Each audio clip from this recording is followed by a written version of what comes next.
everybody. Welcome to this special Final Fantasy VII Remake themed podcast. It's just me, Michael, here in the UK, and I'm joined by Stephen Hill from Japan. Hello. Hello. So, spoiler warning going into this, we will be chanting and ranting and banting about the entire game. We haven't really talked about the game to each other yet, so I'm really interested to see what Stephen thinks of different elements and new elements and how they've reimagined stuff from the original game. Also, this isn't really a review. We will be giving our opinion on things, obviously, but we're not going to be giving a score at the end or anything like that. It's just more of two Irish guys rambling about a game. Yeah, with advice to the developers on how they should proceed with the following episodes, obviously. Yeah, exactly. We'll be expecting like a consultant fee and, at least our name in the credits in the next game. Yeah, naturally. Just to start off, I guess we should probably say that the original is a really important game for both of us. It was definitely, I don't know about you, but it was definitely the first Final Fantasy I ever played. Probably the first RPG I ever played back in the day. Yeah, I mean, there was Final Fantasy VII was a lot of firsts for me as well. Yeah, first JRPG, first Final Fantasy, first video game I got really obsessed with, first love. Back in the day, it was sort of one of those landmark titles that I don't ever remember being immersed in a story that way. I have distinct memory of playing that and Metal Gear Solid 1 around the same time and just like completely my mind being blown. But because before that, I think all I had played were like Sonic games and stuff like that. And that's what a video game was for me. So for me personally, it definitely changed how I viewed them. So I think we're both coming at this with somewhat of a fanboy, nostalgic viewpoint, but I think we can also recognize some of the stuff in the original that wasn't as good and that we might be glad they changed. Yeah, I mean, I think the original game for both of us, it sounds like, was the first experience of like real video game escapism. Like where, Yes. You'd have your day-to-day life, but you'd also but in the evenings, I'm in Junnan Harbour and I'm just about to cross the sea, that kind of thing. But as you said, I think we're both jaded enough that we can be cynical about the original and the remake. I mean, before we go into it, we both know there's a lot of fan service in here. And I think we can recognize when fan service is good and also when it can be bad. But we'll get into that in a little bit, I'm sure. Definitely.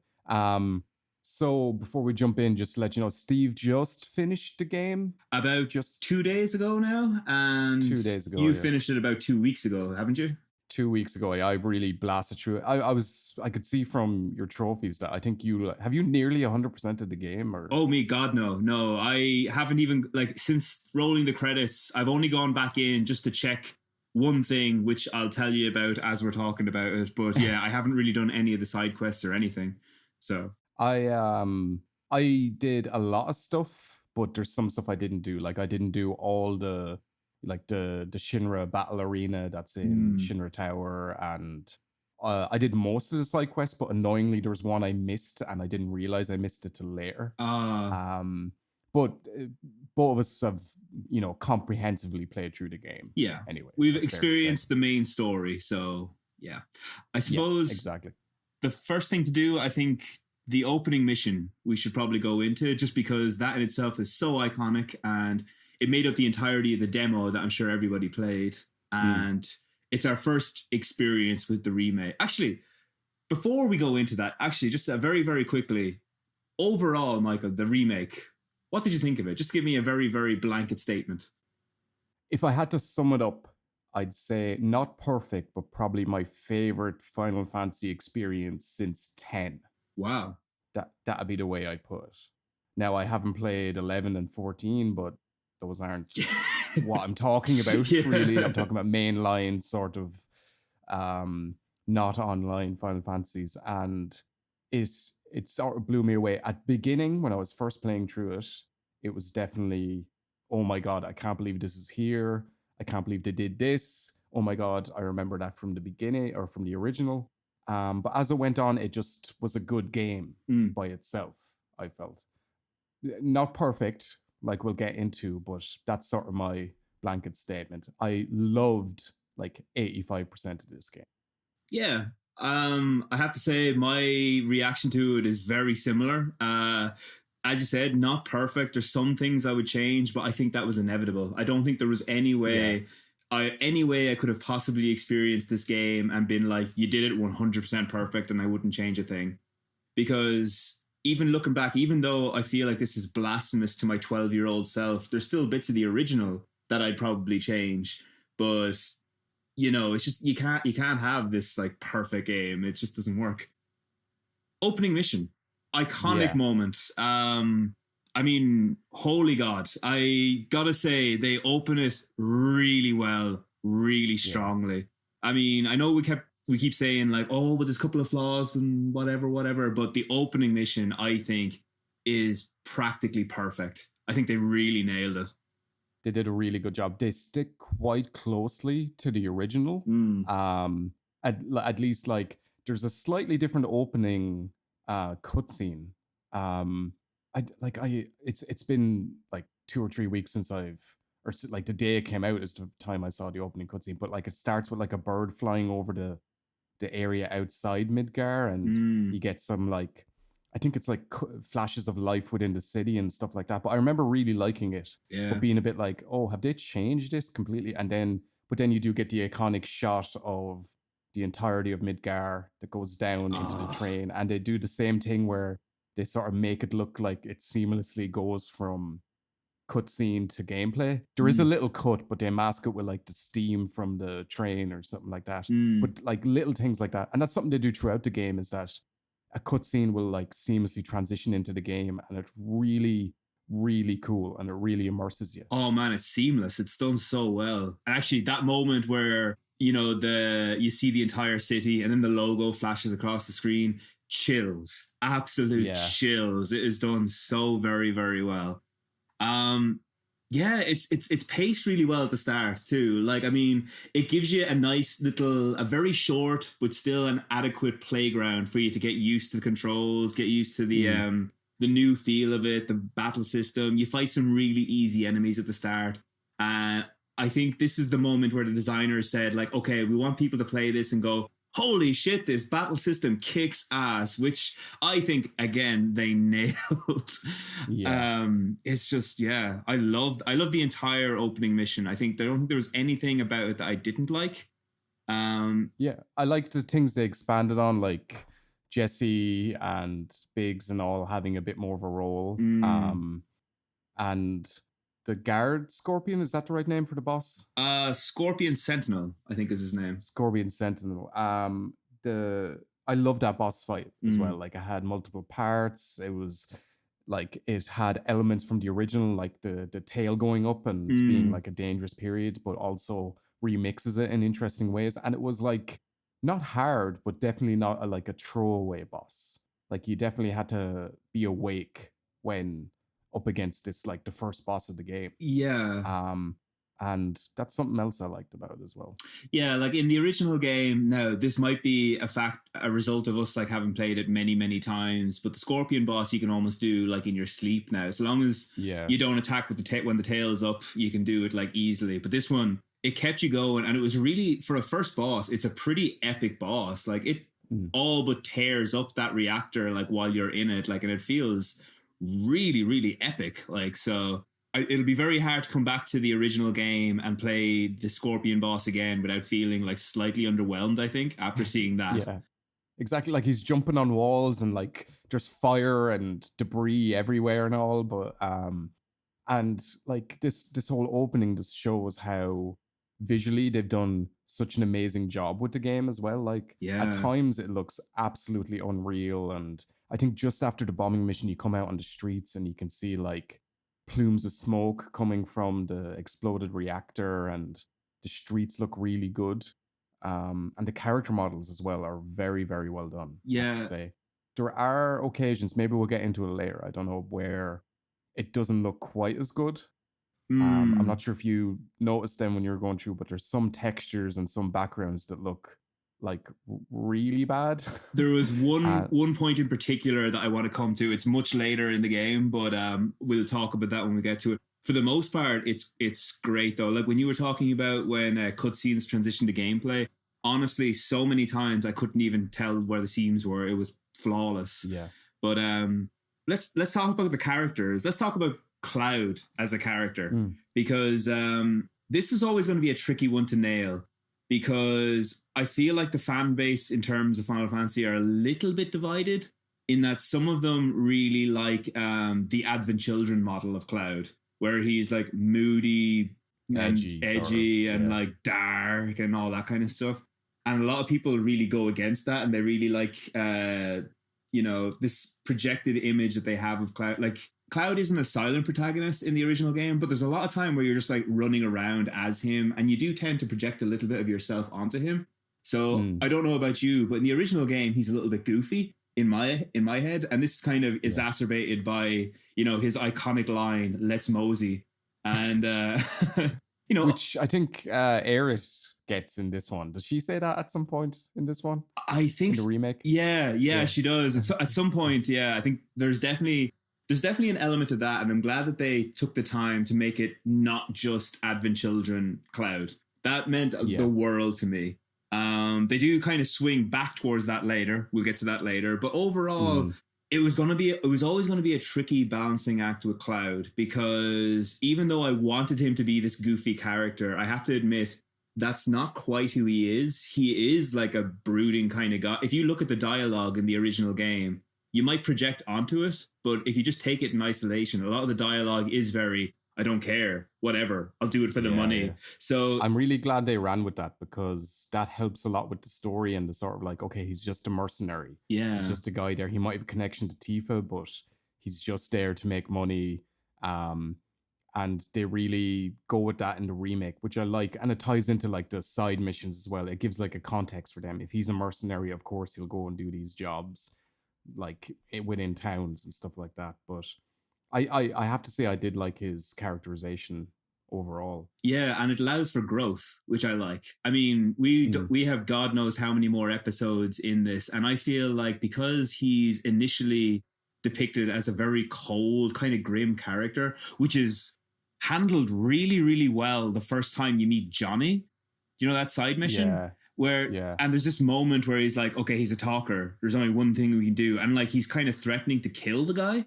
I'm like, holy shit. Like that is grim for a class. That's like so grim, but that's at the very, very start of the game. And we can see even by the end of this installment, he's not that guy anymore. He's changed in a very short space of time, but not so much that there's not room for a lot more growth later on. Definitely. And I guess the developers of the remake had a tricky thing in that it's hard to show an arc across like what is essentially the first fifth of the original, maybe less. Like Cloud does change a lot more as the game goes on. Like by the time he leaves Midgar, he's definitely more involved in avalanches and the team's goals. But it's a tricky thing because we don't have the context of his entire story yet. So they have to show some sort of transition and arc within him in the remake. And you're right, like the Johnny example goes into that. And the fact that he seems a bit less cynical, a bit less just about the money towards the end. It seems like they did band together and are on a journey together. But I also like that they kept, like we were saying, the way people think of the original Cloud, it can be mixed because he does have a lot of different elements. He has a traumatic past. He has these goofier elements, but also he's very cocky in the game, and I'm glad they have a bit of all that in the remake. Like he is very sure of himself and very determined, but also he does have his sillier side, which we will get into probably when we get to the wall market section. But overall, I really liked it. I liked the voice performance. The facial performance is some of the best I've seen. Oh yeah. For most of the characters, maybe not Tifa. She was a bit of a China doll face syndrome going on for her, but everyone else had a really expressive eyes, especially. Yeah, I found Ares in particular, she was very, very good in terms of facial animation. But we'll come to her in a bit. One thing that you just said there, and this is something that I think I'm going to come back to several times over, and I'll see if you agree with me on it. It's very good that they've managed to include all these elements. I think in many ways they've included a mix of things to try and appease to everyone, which is very smart for the first installment, because they can gauge reactions to this and see like what people like and what people don't. And they've done it in such a way that they don't feel the need to commit to any one thing, and they can just lean more heavily into the elements that people like. Do you mean that in terms of Cloud's characterization, or just in general throughout the game? I was talking about in Cloud's characterization, like, you know, if people are kind of feeling like they want them to be goofier, they really love the wall market scene, they'll probably lean into that in much heavier way. That's a good point. But I mean, this kind of feeds into many parts of the story, which I'm definitely going to come back to when we get to the ending, but we'll bring that back. A big part of Cloud's character and what helps him develop is, and this is kind of surprising, is like his relationship with Biggs, Wedge, and Jessie. Yeah, they have a very expanded role in this game. Very much, yeah. What did you think of them? Mostly liked it. Again, who's your favorite? Just to get that out of the way. You see, Badger out of Breaking Bad. I knew Biggs, it. Yeah. And I love that. But I have to say, they did quite a good job with Jessie. Some people didn't like her, I've seen, but a lot of people did. And I'm glad. Well, first of all, I'm glad they expanded their roles, because there's more of an impact when these characters die. Whoa, spoilers. Yeah, I did say spoilers at the top of this, didn't I? In case I didn't, spoilers. So that's really good, even though we'll get into it, but do these characters die? I'm not sure, to be honest. We'll get to that. But, I liked some of the content that involved these characters that was a little different than the original. So overall, I did like them. Jessie is a little too one note at times. And we'll talk about this later when we talk about the plate falling. But I have some problems with her death scene, if I'm being honest. But overall, I did like him, I have to say. Yeah, I actually quite like Jessie a lot now, I have to say. I had more issues with Biggs when it comes to like characterization. I felt he was a little one note. He was fat jokes. It was just all fat jokes. And cats, I guess. No, that's Wedge. Biggs, I meant. Oh, Biggs. Oh, yeah, Biggs was nothing. Biggs was just like another dude there. Yeah, Wedge is who I mean. Yeah, Wedge is literally a wedge. Wedge is, but like I loved Wedge. He was definitely my favorite out of the trio. He was very entertaining. Yeah, he was great on screen. I mean, definitely comic relief, but he had like, you know, other aspects to him anyway. I love the way they interact. It probably best the side mission that comes up later is probably their best moment, but in the opening mission, I think they're all established pretty well. Biggs is a character who I always had a bit of an issue with. I just felt he's not developed. I just had him as a cool. Biggs's personality is he wears a bandana. That's it, and they've carried that over from the original as well. They're like, we need a character who's kind of cool. Okay, how can we convey this? But we need to save money. So give him a bandana. Only people who wear bandanas are cool. And like in this one, like he's also very characteristically handsome, but he doesn't really have much to his character. He's fine, but like he's just fine. He's very one note. He doesn't really do much at all. I remember thinking about Jessie.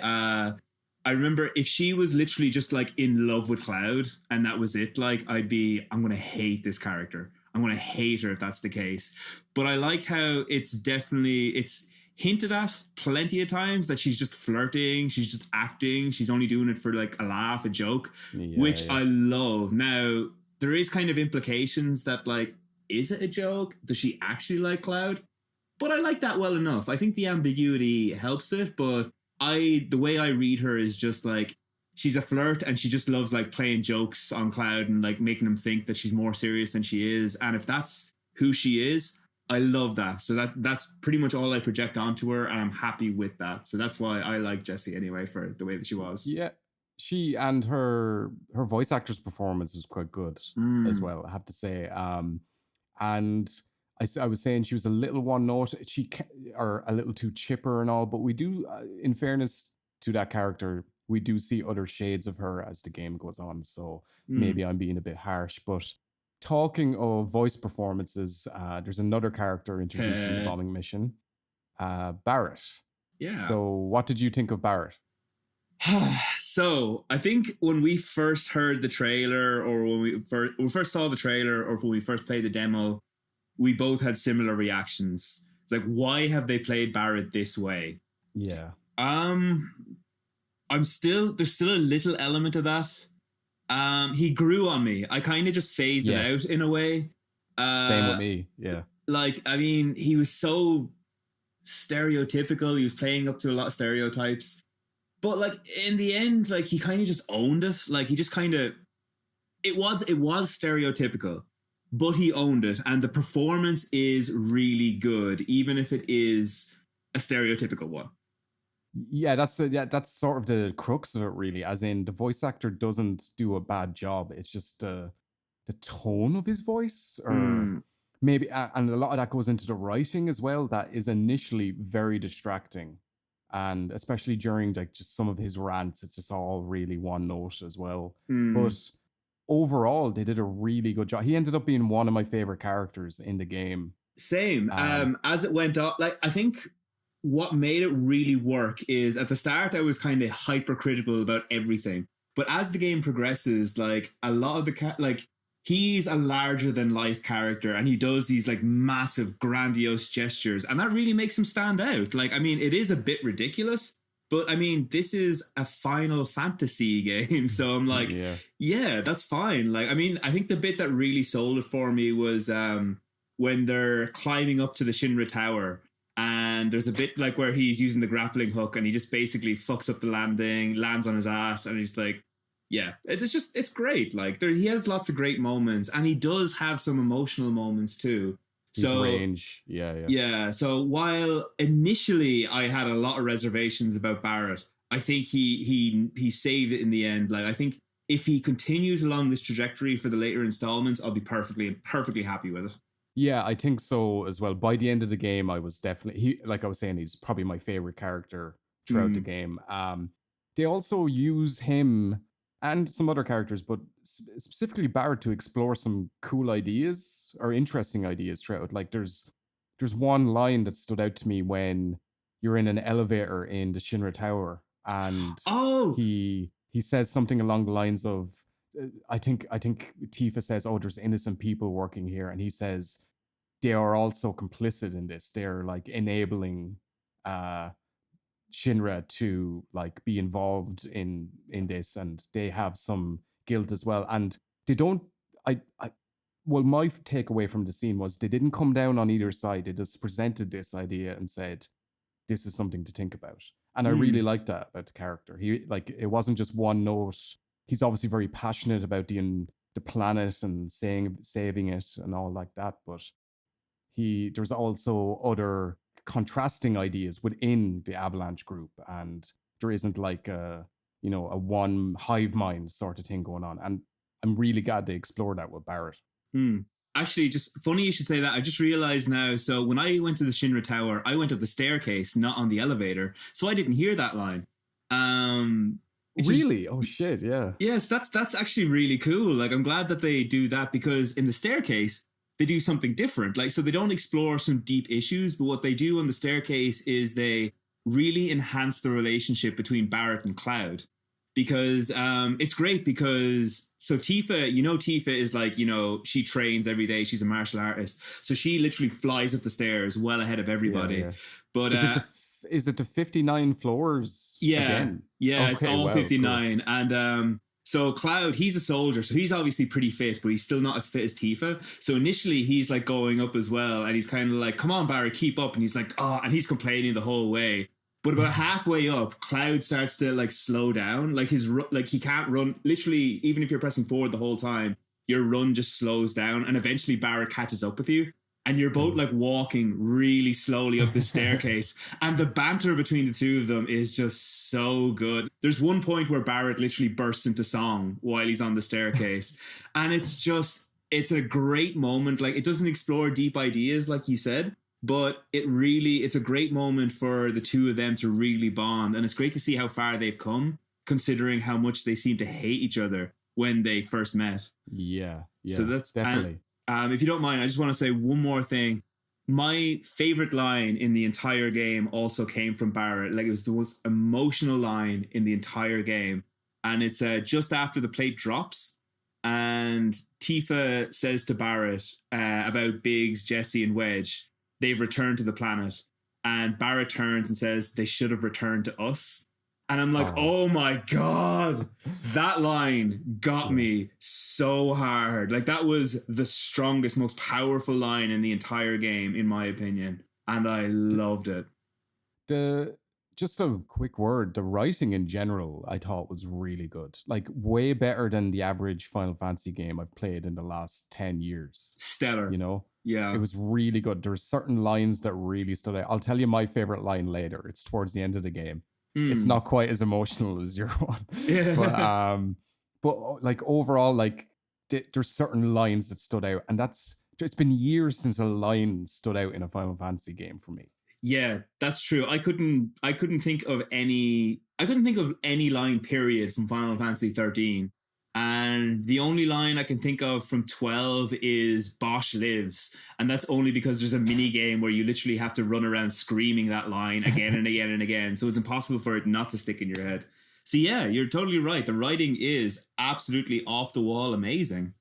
Yeah, very surprised. And I was surprised that wasn't something I was expecting, if I was being honest. Yeah, I think the one thing I said to you before we agreed to have this discussion, I remember messaging you saying, like, I couldn't believe how funny the game was. Yes, exactly. It sort of reminded me of a Marvel film in the way humor was sort of injected into it. It was like almost every scene, unless it was very, very emotional or very, very like serious, had some sort of funny line somewhere in it. And they weren't too forced. They were like sort of throwaway things that you could get in, and if it didn't work, it didn't work. You're instantly on to the next thing. But it was really funny. Yeah. I think that was surprising because this is a very broad statement, but generally speaking, the Japanese sense of humor is very different to Western senses of humor, and I'm allowed to say that because I live there now, so I know this is true. But like, generally speaking, you know, the Western or the Japanese sense of humor tends to be very, very slapstick. So I was surprised just how witty the dialogue was in this. That was really, really surprising, and really, really, really happy to see it as well. Yeah, I have a feeling I haven't read anything along these lines, but it seems like they got in other writers to help with the dialogue, because it doesn't have that same stiffness throughout most of the game that we sort of love and hate about Final Fantasy games. Like, a lot of the dialogue can be very clunky. But just one final thing on this first section, we're introduced to the combat system. I know we've touched on it, but overall impressions from you? I have to say, like, I know some people, one or two people I've talked to have had issues with it, but I feel like it serves the purpose really, really well. I think you could argue that it's maybe not as deep as people might like. I mean, the original one was very factful. What's the word I'm looking for? Tactics are involved. Yes, that's the phrase. That old chestnut. But there are a lot of fights here that you can just kind of blast your way through with just like mashing the attack button. I mean, you could say the same for the original, I suppose. I'm trying to be tactful when I'm saying this, like kind of swerving around it. But first general impressions, I love the battle system. It was a blast to play. I never got tired of getting into like, I don't think there was a single time I was like, oh, another fight. I was like, oh yes, another fight. Like, so I could use a new move that I just learned or whatever. Like, it was good. It was engaging.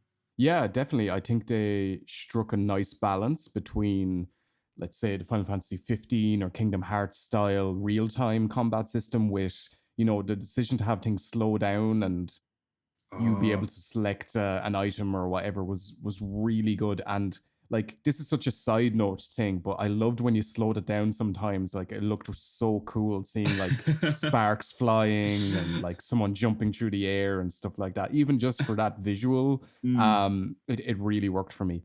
I do agree there isn't a whole lot of depth there. There's some just, you know, fights I went in, mashed my attack and then got triple strike and killed all the guys. Like a lot Yeah. of fights can end like that. But I did like it overall. Everyone has these different abilities that I thought were well balanced. And they could have got it a lot worse. I think it's a good evolution of the battle system from 15, which felt way more hands off, sort of. It was real time, but it was sort of like you're asleep at the wheel and you could win 90% of fights, you know? Yeah, I mean, I know there was a couple of moves that like every character had at least one move that once I learned it, like I probably never used it again. But I Yeah. mean, that's probably the case with every Final Fantasy everywhere. So like I'd say the fact that there's every single character has had at least two moves that I'd use regularly. I think that in itself is kind of a win because that's usually what happens in most Final Fantasy games. I'll find a move that I really like and I'll spam the hell out of it because I know it works. Yeah, So that's true, yeah. but even the fact that they have more than one move, like I mean, for example, with Cloud, like you said, triple strike was the one that I'd always use, and then actually I had him equipped with an enemy skill materia, and I learned this. I don't know, did you learn many enemy skills when you were playing? I think I only got one or two, to be honest. Because, well, maybe I got it really late in the game. Yeah, same. But I checked afterwards. There's only 4 enemy skills you can learn the entire game. Believe it or not. Okay, So one of them was self-destruct, and I'm like, I'm not going to use that. yeah, I got that as well. I didn't use it, but I got one called Life Siphon, which basically kind of makes like an area around you that if there's enemies within it, you'll like drain health out of them. And Okay, cool. I spammed the hell out of that once I got that move. It was really useful, like toward later on. But like yeah, I had triple strike and I had that Heaven's Heaven Strike. You know that one you had to use 2 bars to use. Oh yeah. That really powerful one. It has like a big wind up. Yeah. So I just kind of spammed the 2 of those, but like even that in itself is pretty good, has to be said. Yeah, I think so. Yeah. Like one other niggle I had with it was I wish I had somewhat more control over the other party members when I wasn't controlling them directly, if you get me. Yeah. So sometimes like they'd be doing nothing, you know, and I guess they don't want them to be overpowerful and like to completely wipe out enemies. But at the same time, if like something like the Gambit system in that was what it was called in 12, wasn't it? Where Yeah. you could like almost like program your party to do certain things at certain times. That would be an interesting evolution for it in the next game, possibly, especially since you'll have an expanded party. But maybe that's asking for too much. I'm not sure. Maybe, yeah. I mean, I imagine they wanted to keep it a little different and do its own thing. I know what you mean. I felt like that at the start, but what I found myself doing later and later into the game is, so I would have, you always start the battle playing as Cloud. So I would like start attacking, wait until my bar filled 1 or 2, use my abilities, and then I'd switch to another character, and then I'd keep attacking with them. And like, it's a weird thing because like unless you're paying like really close attention to the fight, that probably won't happen. You'll probably just stick with one character. I had a tendency to stick with either Cloud or Tifa, and that was it. So yeah, I know what you mean. It is kind of a, I can completely understand why some people wouldn't like that aspect of the battle system, but it's something that I'm like, I feel like they're experimenting with, and I think it was a successful experiment overall because I was never bored. Yeah, definitely. Okay, let's move on to the guys finish the bombing mission, they get home, and we're introduced to our first sort of open world area, our first sort of hub and a town.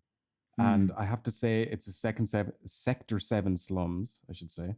I really like this area, and I was just so happy to see towns again in a Final Fantasy with like shops, especially since like that was one of my things I miss most from 15. There's like a couple of these areas, but they're really not the same. They're like just completely, they felt lifeless, and there was too few of them, and it was mostly just empty wilderness, but they really got the feel of the slums, like they nailed it. And having like this area to roam around in at this point of the game was perfect. Just to take a breath after like the big explosive first mission and wander around this area. I really liked that. Yeah. One very small thing I just want to add to the towns. While I completely agree with you that I was really happy to have towns in it again, at the start, when you first come to the Sector 7 slums, they're great because you get to buy a new weapon for Cloud, and it's like, yes, that's very exciting. But as the game progressed, I found towns kind of became more and more pointless, and like shops in sorry, I meant shops, not towns. Shops became more and more pointless because I found unless there were items on special offer in vending machines, I never bothered buying anything like I don't think I bought a single potion, high potion, Phoenix Down, or any of the other things. I just kept going with whatever I found. Yeah, definitely towards the end, you have like too much of everything. Really. But even like near the start, like I think there was one point where I bought a handful of high potions that I didn't really need, but I just kind of felt obliged to. And even materia, like I remember the only materia that I actually bought in a shop was poison. And that was only because like I held off for the longest time because I kept thinking, I know I'm going to find it. I'm surely going to find it soon. I'm sure I will. But I was about like on mission 7 or 8 and I still hadn't found it. So I thought, oh, the hell with it. Maybe you just can only have to buy it. But I had the exact same thought. I was like, I'm sure I'm going to pick up one of these somewhere and trick myself. So I waited, but you get it. I think you get one in Hojo's laboratory and you probably get one before then. I was just thinking, because I remember the one in Hojo's laboratory, but I can't remember any before that. I think that might be the only one, which is really, really late, which I'm not going to lie is kind of neat in hindsight because it has you thinking, should I? Which is kind of what you would do in a shop anyway. You're like, should I buy that? You know, maybe I'll find it again later. That's kind of how I react whenever I see a game go up on the PlayStation Network, and I'm like, should I buy that now? Maybe it'll be cheaper later. Maybe I'll just find it later. Yeah, maybe it'll just be on the ground. But yeah, the Sector 7 slums. I tell you one thing that I loved about that. The first time I looked up at the sky in the skybox in the Sector 7. It is amazing. It is stunning. I loved it. Yeah. The plate over you with all the lights on it and the way it sort of gives the image of a starry sky, but it's also synthetic and man-made. I loved it. Yeah, the game looked best when it's night and you're looking up at the plates. I absolutely loved to look at that stuff. It was fantastic, yeah. And you are right that that section that allows you just to explore was good. I feel like if that had been in another part of the game, I would have hated it because a lot of the stuff you do there seems quite pointless. Like you're searching for cats at one point, but that's fine because at that point in the game, you just want to take it all in. So that is the perfect time to have that. We should probably talk about like side missions in general here, like in the game. I know a lot of people have had complaints about the side missions saying that like they pad the game out too much. I have to say with the side missions generally, I didn't really find that. I thought there was just the right amount of side missions to kind of keep things going, to feel organic and be like, yeah, this is fine. It just worked. It wasn't brilliant. I didn't say, oh, I can't wait to do another side mission, but it worked. How did you feel about it? I agree. I really agree. I felt like they didn't stay their welcome. Sometimes it was a little mechanical, like a checklist is the only issue I had. And I would have loved if there were some like secret ones that you could stumble upon or ones that maybe there only came. Are there? Well, I do know that there are like occurrences, like, you know, the Johnny related incidents. Oh, yeah. Like, so I haven't looked this up or anything. I don't think there are, but I've heard that there are 1 or 2 occurrences where you're like, oh, I think there's the Johnny one, and I think I remember one more, but they're nothing major. They don't really like influence the game in a big way. Like, I mean, that is part of the magic of the original game that I feel like maybe it wouldn't age as well in this one. Maybe it just wouldn't suit modern day games or whatever, but like, you know, just the idea that you could stumble across like a really cool quest that could give you something really cool. I mean, I think just modern gamers just wouldn't put up with that nowadays. They'd be like, no, I want to be able to see quite clearly, this is my checklist, these are the things I have to do. The OCD part of us needs a green tick beside everything to make sure it's done. But overall I did like them. I have to agree with you. I like that they were involved. Like if it was just straight blasting through the game, I think I would have missed them. None of them, I'm trying to think, none of them like really blew my mind and stood out apart from having some interesting characters in them, some of the later ones. Like that stuff Yeah, involving the kids was sort of cute in Sector 5 slums. And the mini games are the okay. yeah. I like the mini games throughout as well. But yeah, side missions overall, I'm glad they kept them in. They're easy enough to ignore as well if you didn't like them. Exactly. Yeah, I don't think they really detracted that too much from it. Like, I remember reading somewhere saying that like it completely messed up the pace of the game. Uh, Not sure how much I'd agree. I mean, I feel like just before you climb up to the Shinra building, that's the only place where that kind of implies. I feel like at that point the gang would be in a hurry to get up there. Yeah, that's where the pace sort of suffers most in the game, just Yeah, before you climb up, and they sort of justify it by saying, "Oh, we're helping." Like, I get it. Part of you will be like, "Oh, let's help people now that this devastating thing has happened." But as far as I can remember, a lot of those missions aren't helping people from Sector 7 as well, hmm. and really, the plate falling was such an emotional thing that you think, "Oh." I'm really geared up to go up Shinra Tower now. But then there's like another 10 hours of the game left, so it's not like Yeah. you're not jumping directly in it. But I can see why they did that. That's like a really tricky thing to navigate. Yeah, it's one of those ones that, like, I mean, it could have been a lot worse. I mean, the worst thing I could say about any of these things, I'll always kind of couple it with, but it could have been a lot worse. There's nothing in here that's really, really very bad. Um, Definitely. what about Tifa? We come across her at this point now. Now you seem to not like her very much. No, I wouldn't say that. I think I said her facial animation isn't up to the other characters. It's not horrible by any means, but like Cloud has really subtle expressions. Barrett's eyes are really beautiful when you see him. It's so weird that like he's behind Oh, sunglasses. someone wants to go on a date with Barrett to the Gold Saucer. He's Ooh. definitely going to be on my date, I tell you. But Tifa just looks like a China doll a little bit. But saying that, I liked her voice performance. I liked her characterization. I enjoyed using her in combat. Her redesign is pretty subtle, but I think it works. They could have gone even further with that, to be honest, but that's a whole other thing. Like, I can't believe people who are complaining that she's like, oh, it's these SJWs and they don't want any sexualized female characters. She's still in like the shortest skirt in the game. Stop. Yeah, I know. It's like, I mean, I'm genuinely shocked that people were upset about that. Like, because it's basically just HD Tifa, like that you're looking to know. Yeah, pretty much. Yeah.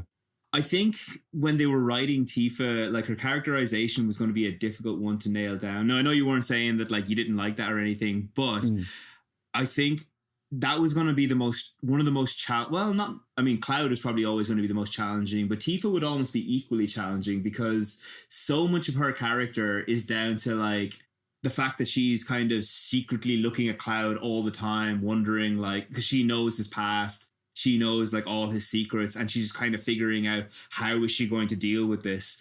And like that's such a complicated thing to express that like it requires so many subtle little intricacies in her character, in her voice, in her acting, that like it would almost be inconceivable to wonder how would you get this down perfect while simultaneously maintaining the kind of quirky nature that you can get away with back in the 32-bit era. You know, like back then it's completely okay for her to be like kind of just, you know, quirky, fine, cool, and then like about half a game later you can accept that like I knew this secret about you, and like, you know, oh, you never gave any indication that you knew about all this stuff about Cloud's past. Like, where was that coming from? You just kind of accepted that because video games were a completely different beast back then.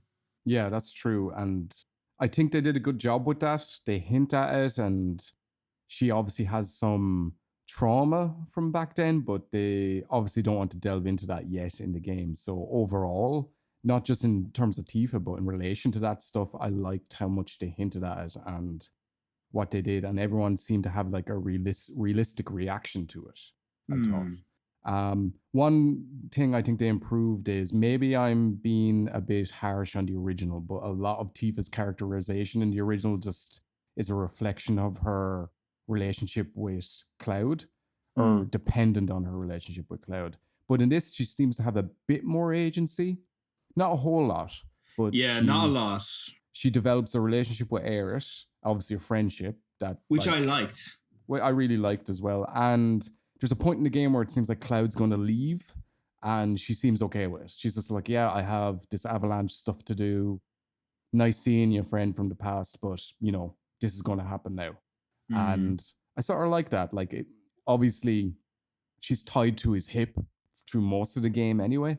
But these subtle changes were an improvement. Not perfect, but definitely an improvement on the original. Yeah, I think so. Like, I mean, back in the original game, I think it was a very easy to dismiss a lot of her flaws because it was just a different era back then, and you could just accept that. In this one, she needs to be a bit more fleshed out, and while she's still problematic, she's still an improvement on the original. Like you said, when Cloud is kind of suggesting that he might leave, there's a point where she's kind of having a bit of a session with the rest of Avalanche. And I think at that point you're supposed to leave the bar, but I kind of lingered for as long as I could because it just looked like they were having so much fun. And I was like, I kind of want to see like if they start like drinking shots or something, like, because I would love if that was to happen. I'd love if you could leave the bar. And I remember I tried to do this, but you can't. I wanted to see if you could leave the bar, do like a mission, and like, you know, there's a mission where you have to like beat those guys who are like given, I think it's Barrett. Yeah. And after that, I tried to go back because I wanted to see if you could go back in and find they were all really drunk or something. Because I thought that would be a wonderful little kind of side section to have. But unfortunately, you just can't go back in. So yeah, it sucks. Here's a weird side question. Why can't you go down under the pinball machine into their lair? I don't know. That annoyed me as well. I was really looking forward to seeing that section because I was like, oh, someone went down. I wonder when I get to go down. But you never get to go down. I don't know why they didn't put it in.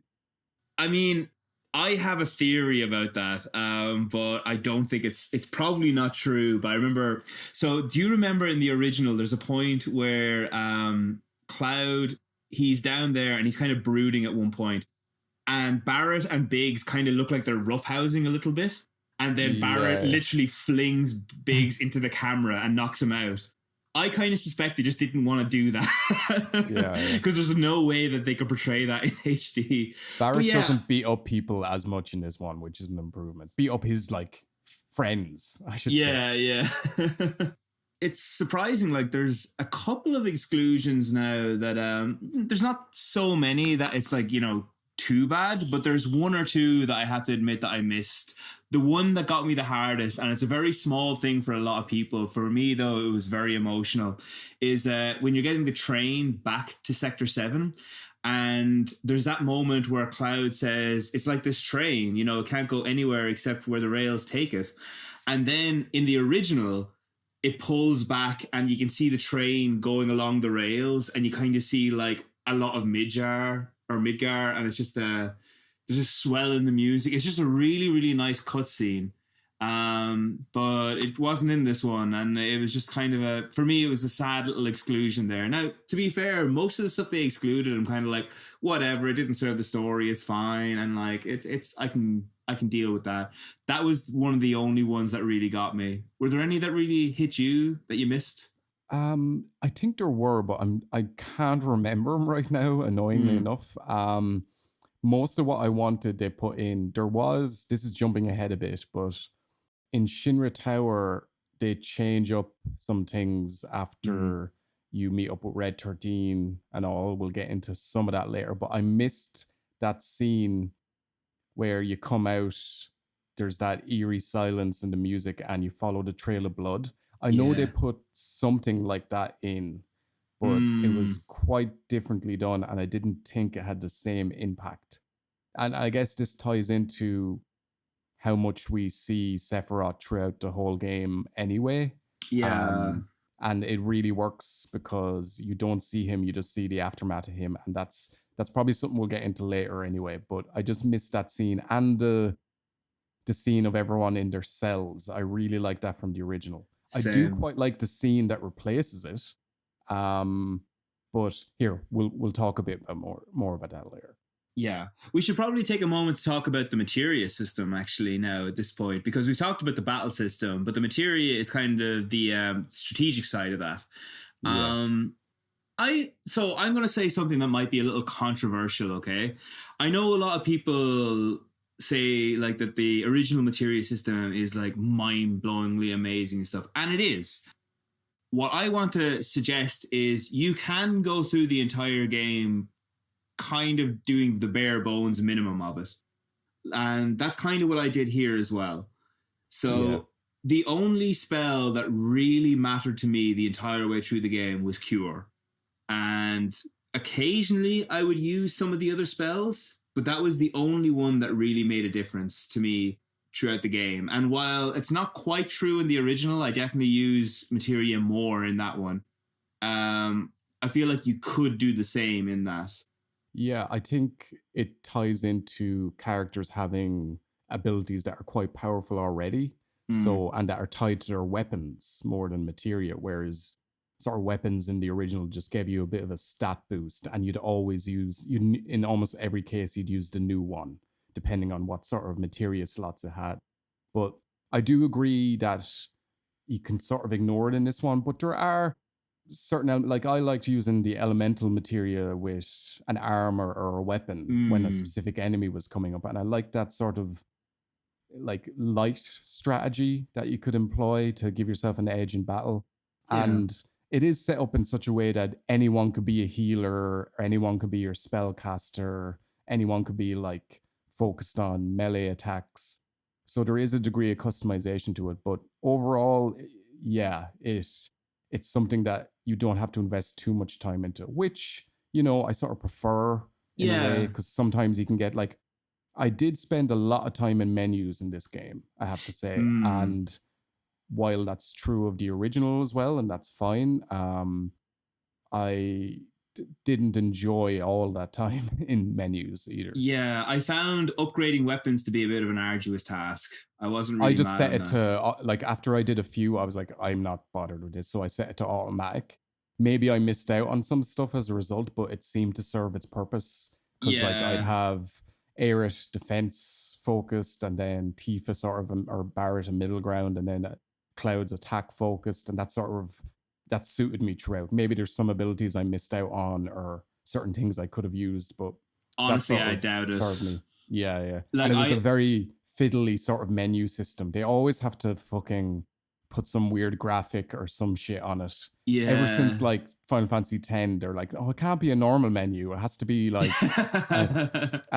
like a constellation thing that you go around. And like, I get it. You want to make it menus look cool, but at the same time, it doesn't read as well. Yeah, it wasn't necessary, because like the fact that they had to there's a little animation just before you do that, the kind of like, and it's like you're going into warp speed, and it's like, if there's one thing the sequel can get rid of, it's that thing. Okay, give us a normal menu, that's fine. I don't need for it to be a big flashy thing, because I don't want to spend time in the menu. I want it to be a normal menu. Let me do all this shit, and because that's the thing. Like, I didn't set it to automatic throughout the entire thing.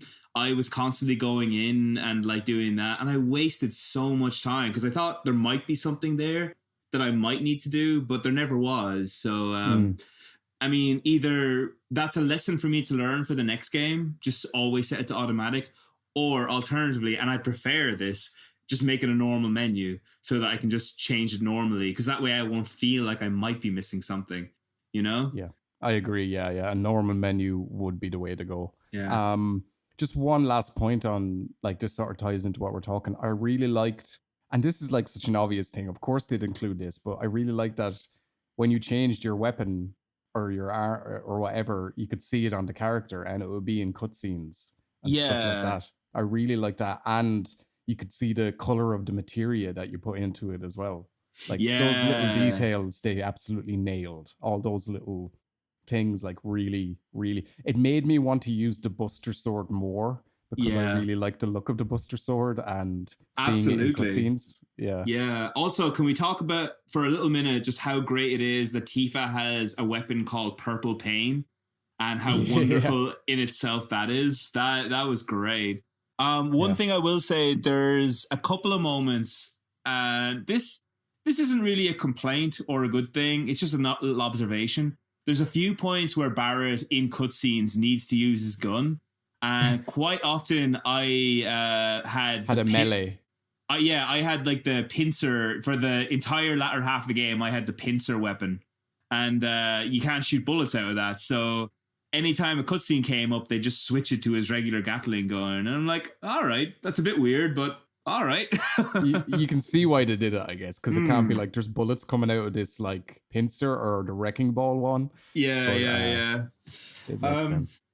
Yeah, well, I mean, actually, there was one more thing, just to bring it back to the materia one last time. So I know we were saying that, like, it's a light system, which is good, because if someone is really invested in having, like, the perfect loadout, that means you can go through enemies and just, like, annihilate them really, really quickly. And that worked really well for me at one point. So I went back to the Shinra Tower after I finished the game earlier on to play some of those missions, and I was playing as Ares by herself fighting this battle, and I kept getting destroyed. And what I did was I set up the materia system, so I had fire spell linked with HP absorb, and I absolutely decimated all 5 enemies really quickly. And so it goes to show that, like, even though you can kind of take or leave the materia system, you don't need it per se, but it can be a great crutch if you want to put the time into it. And I know some people might disagree. They might think that it should be an intrinsic part of the entire experience. I personally prefer it this way, where you can get through with as little interaction as possible if you want. But if you want to get invested with it, which I have occasionally done throughout the story, then it allows for that. Yeah, definitely. I agree. It has a certain amount of usability and it has some depth, but if you want to do the bare bones, you can just do the bare bones. And that's probably the best we could hope for with it, really. And maybe it's a good thing it doesn't rely on it quite as much as the original. Anyway, next in the game, possibly there's some stuff I'm missing, but the next thing that stands out to me is the side mission with Jessie. So overall, just to give a few points on this, I really liked this whole section. There's certain sections that they add, some for padding and some for, to reveal new elements of the storyline that we didn't have before. Some of them I really didn't like, but this stands out as one I really did like. It almost felt to me like it could have been cut from the original game, to be honest. And it does a lot of things well. Like one thing, it introduces the bike mechanic, which I really liked how they did that. I almost wish they would have had more bike sections before the final bike chase, but maybe that they would have been shoehorning it in. And it also lets you explore the upper plate a little bit, which I thought was really important, because I was thinking when I was in the game, wow, they're after doing like really good characterization of the sort of community that's living in the slums underneath the plate and their attitudes towards Shinra and the city in general. So I'd love to get like a glimpse of the top, but I didn't think that would happen if it was going by the original game. But they did introduce that. It was just for one mission, but I felt like the game needed that just for some context, and I really enjoyed it overall. Yeah, actually, just on that point, I do really like that, but I do wish there'd been a little bit more to do on the upper place. Yeah, it's pretty fleeting. All right. Yeah. Yeah, I do agree with you there. I imagine if you're anything like me, the bit that really hammered it home for you was the section where you meet Jessie's dad. That was really good. What I liked about, there was a lot of things at play in that moment there, right? Because that shows you what Jessie's motivation was for joining Avalanche, for doing everything that she's doing. And a lesser storyteller probably would have tried to shoehorn in Biggs and Wedge's reasons for doing it as well. I'm glad they didn't do that, because it just shows that, like, by showing one of these characters has additional motivation, it just gives you an idea of that each of these side characters, they all probably have these motivations, and just kind of let you experience it a little more. If you'd gone through every single one of them, it would have been a checklist. But just this one simple glance into her backstory, and also the fact that, like, she originally wanted to be like what was it, a singer, yeah, or a singer or an actress in the Gold Saucer, wasn't it? Yeah, and like I quite like that, I have to say. Yeah, there's a lot of little things at play there. Like, it's lighthearted as well. Like, even though it's a really grim thing to discover that Jessie's dad is in a coma, and like this is like the reason that she's fighting Shinra, because that Basically, basically Mako poisoning, wasn't it? yeah, Mako poisoning, because he was left like a there was like a routine check that he was supposed to be supervised on, but he wasn't, and because of that, he was left like unconscious for hours, getting Mako poisoning, and that's why he is the way he is.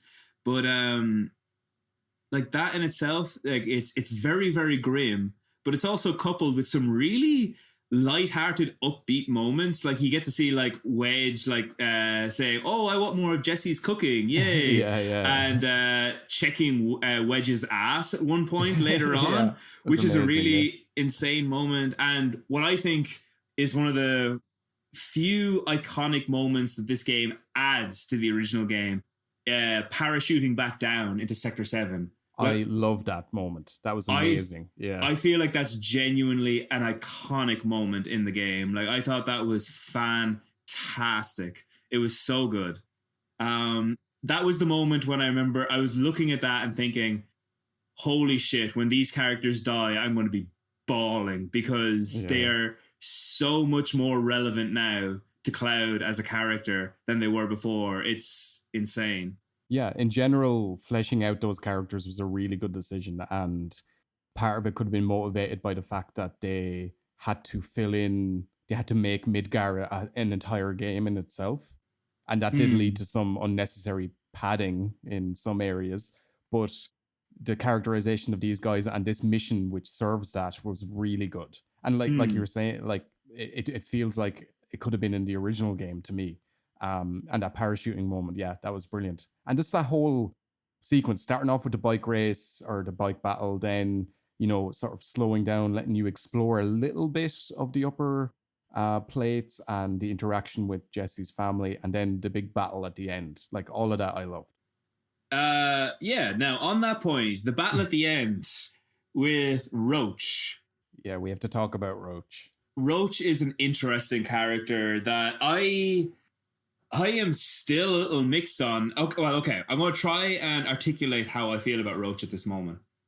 First of all, I am very, very surprised that he was a character who only appeared in this mission. Yeah, like when he turned up at the bike mission, right, at the beginning of this Jessie side quest, I thought, okay, he's going to be like a boss during the end bike chase. That's fine. I get it. It sort of works. I might not like him, but I get it. And then he doesn't appear. Yeah.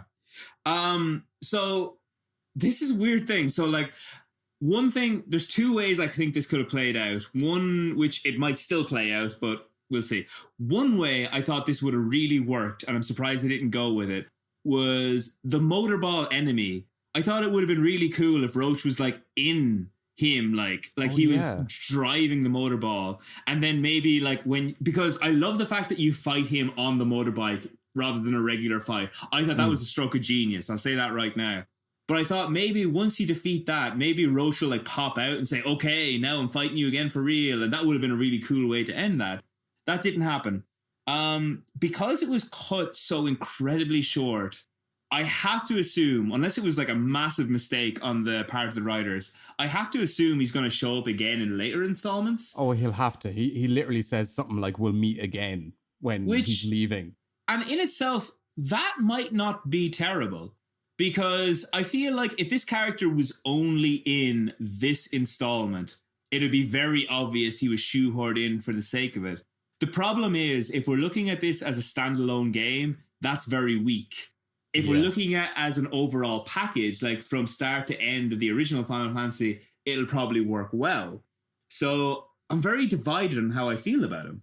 Initially, I thought he was going to be like a direct antagonist for Cloud to have throughout the game, because in the next game, it could have been Rufus, possibly. I don't know, somebody like that. And then after that, Sephiroth. But you have a lot more appearances of Sephiroth in this game, so that ties directly into Cloud. And I do sort of love that Shinra as an entity is the antagonist, not like an individual person. So that's a lot better. So I guess I am glad that Roche didn't have a larger role. And like, I just hated his personality, if I'm being honest. He was just like really over the top. And his Yeah. bike moves, all the flips and stupid jumps he does on the bike. Like, okay, I get what people are going to say. Oh, it's Final Fantasy. You can summon dragons from the sky and Yeah. you can do all this stuff. Yeah, that's grand. But like, the universe has its own rules, and people on bikes are just on bikes. They operate largely like other bikes. You can do some flips and shit, but like most of the time, apart from when Cloud like does some bike foo at the Shinra Tower, it's mostly normal. But like Roche is just so over the top and crazy, and I didn't like him, I have to say. I didn't hate the boss battle or the bike chase with him, but overall I didn't like him. Yeah, the mechanics were sound, but I can understand completely where you're coming from. He kind of struck me as a manic dream pixie girl, but a guy. Yeah, like, you know, true. Like he's just depicted as this like absolutely ridiculously insane guy, and it's like it was almost like he's kind of got a very similar arc to the Joker in a way, you know, like he's kind of just like operating on, like, I get no sense that he has any life before Cloud walks it, like stumbles in. Yeah, that's true. You know, like I'm trying to imagine him like, you know, relaxing, like having a drink or something, and I can't picture it. Then Cloud walks in and he's like, finally a worthy adversary. And I'm like, that's going to be your entire character throughout the entire thing. Now, if it is the kind of case that like he shows up once per installment for a random thing, like kind of a bit like Gilgamesh from the earlier games, like he had a tendency to show up. I'm like, that could work.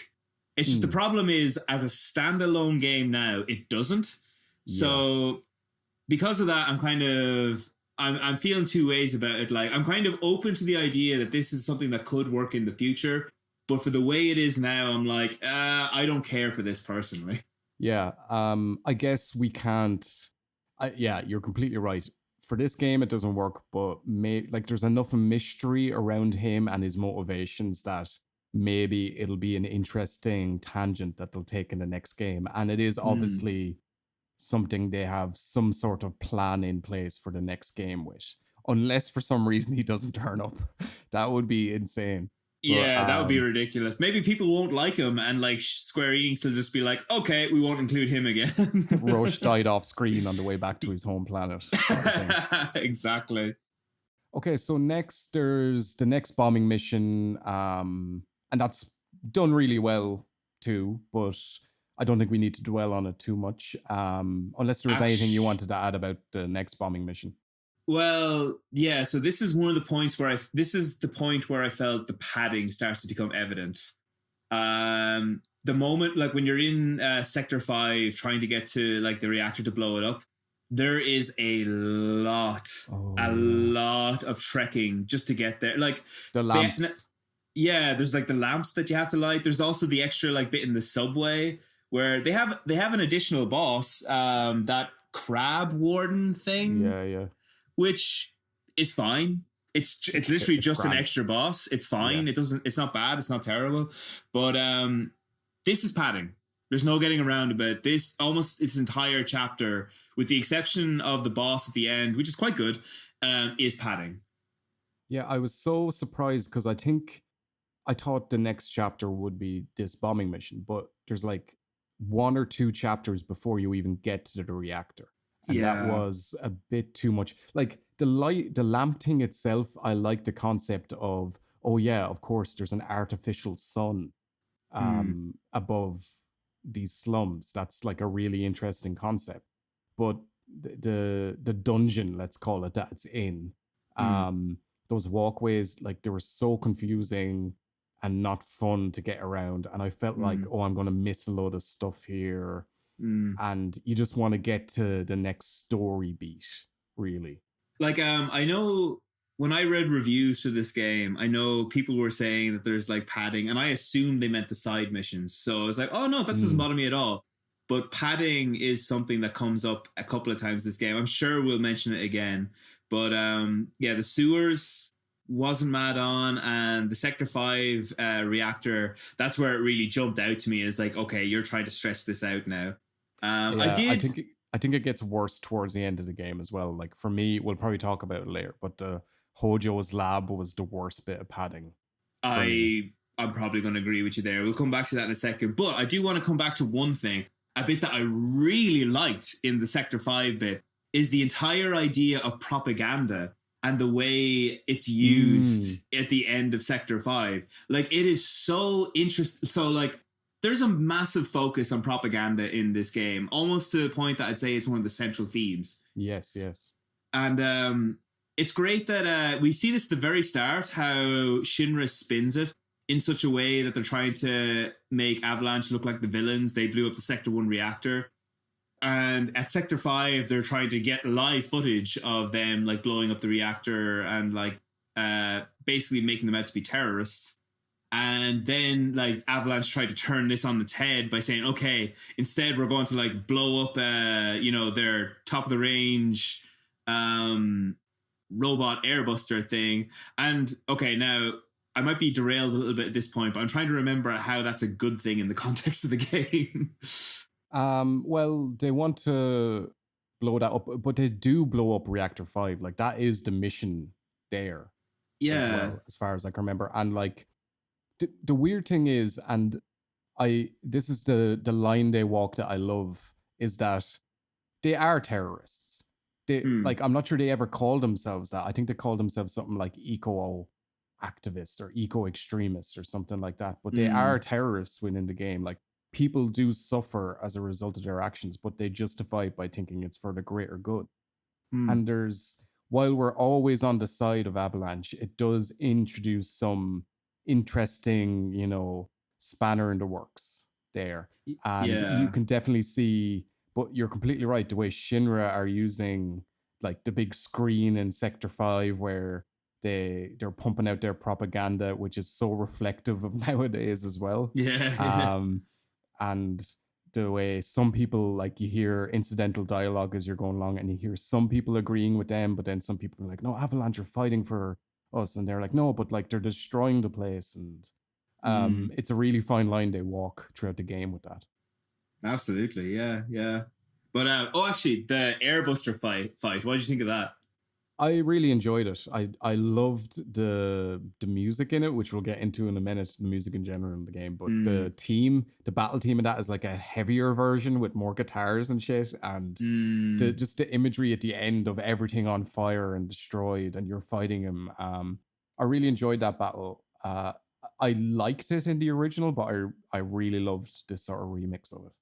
Yeah, I like how there's a lot about, I wouldn't say a lot of battles. I'd say there's about half the battles in this game. They utilize the environment really well, like in such a way that, like, especially like the battles that limit your movements, I found were particularly good. My favorite one was one that happens much later in the Shinra Tower. You might know the one I'm talking about, but I think that's my favorite boss battle as well, actually. Yeah. Okay, well, we'll come to that in a bit. But the battle against Airbuster was the one that made me realize, like, wow, they've really analyze, like, they've really been very careful in the planning of how they're going to make these boss battles work to make them feel memorable.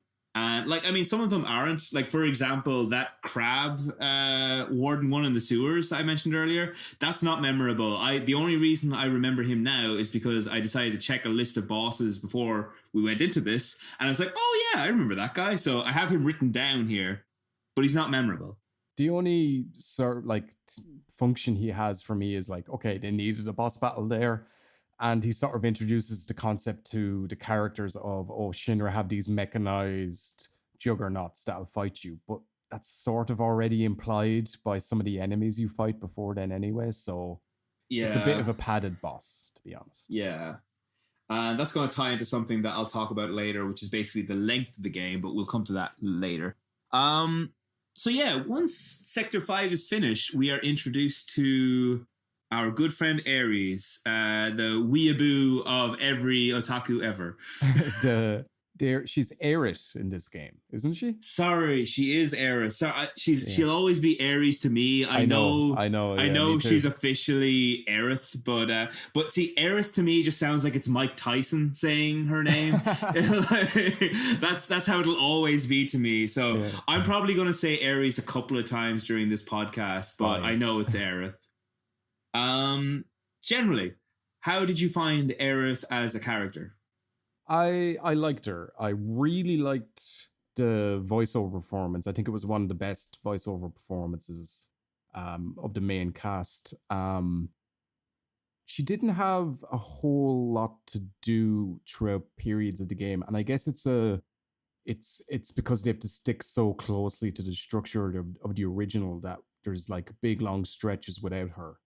Mm, Um, so that's unavoidable. And it does mean that some of it's a bit truncated, especially towards the end where she's suddenly revealing all this information, almost like she's speaking directly to the player to explain things. And I'm like, why mm, didn't this come up before? Um, but overall, I really liked her. And again, her relationship with Tifa, and Aerith, particularly in the wall market section, I really enjoyed as well. mm, And like as a character, the healing focus and all her abilities were really cool as well. Not sure how I felt mm. about the magic thing where you just spam it to shoot a load of like mini spells. I guess it's better than having her melee things, but I wasn't quite sure why they made that change with her. But overall, I really liked her. Yeah, I felt kind of again kind of in two ways with Aerith, similar to Roach in a way. I really liked the banter that she had with Cloud on the rooftops when they were crossing over. Felt Yeah. that translated very well. I love the fact that she and Tifa get on this one, because in the original one they're kind of slightly antagonistic towards each other at the start, because Mm. it seems like they're fighting for Cloud's affections a little bit. So I love the fact that they just get on really well in this. That gave me a nice warm fuzzy feeling. I really like that.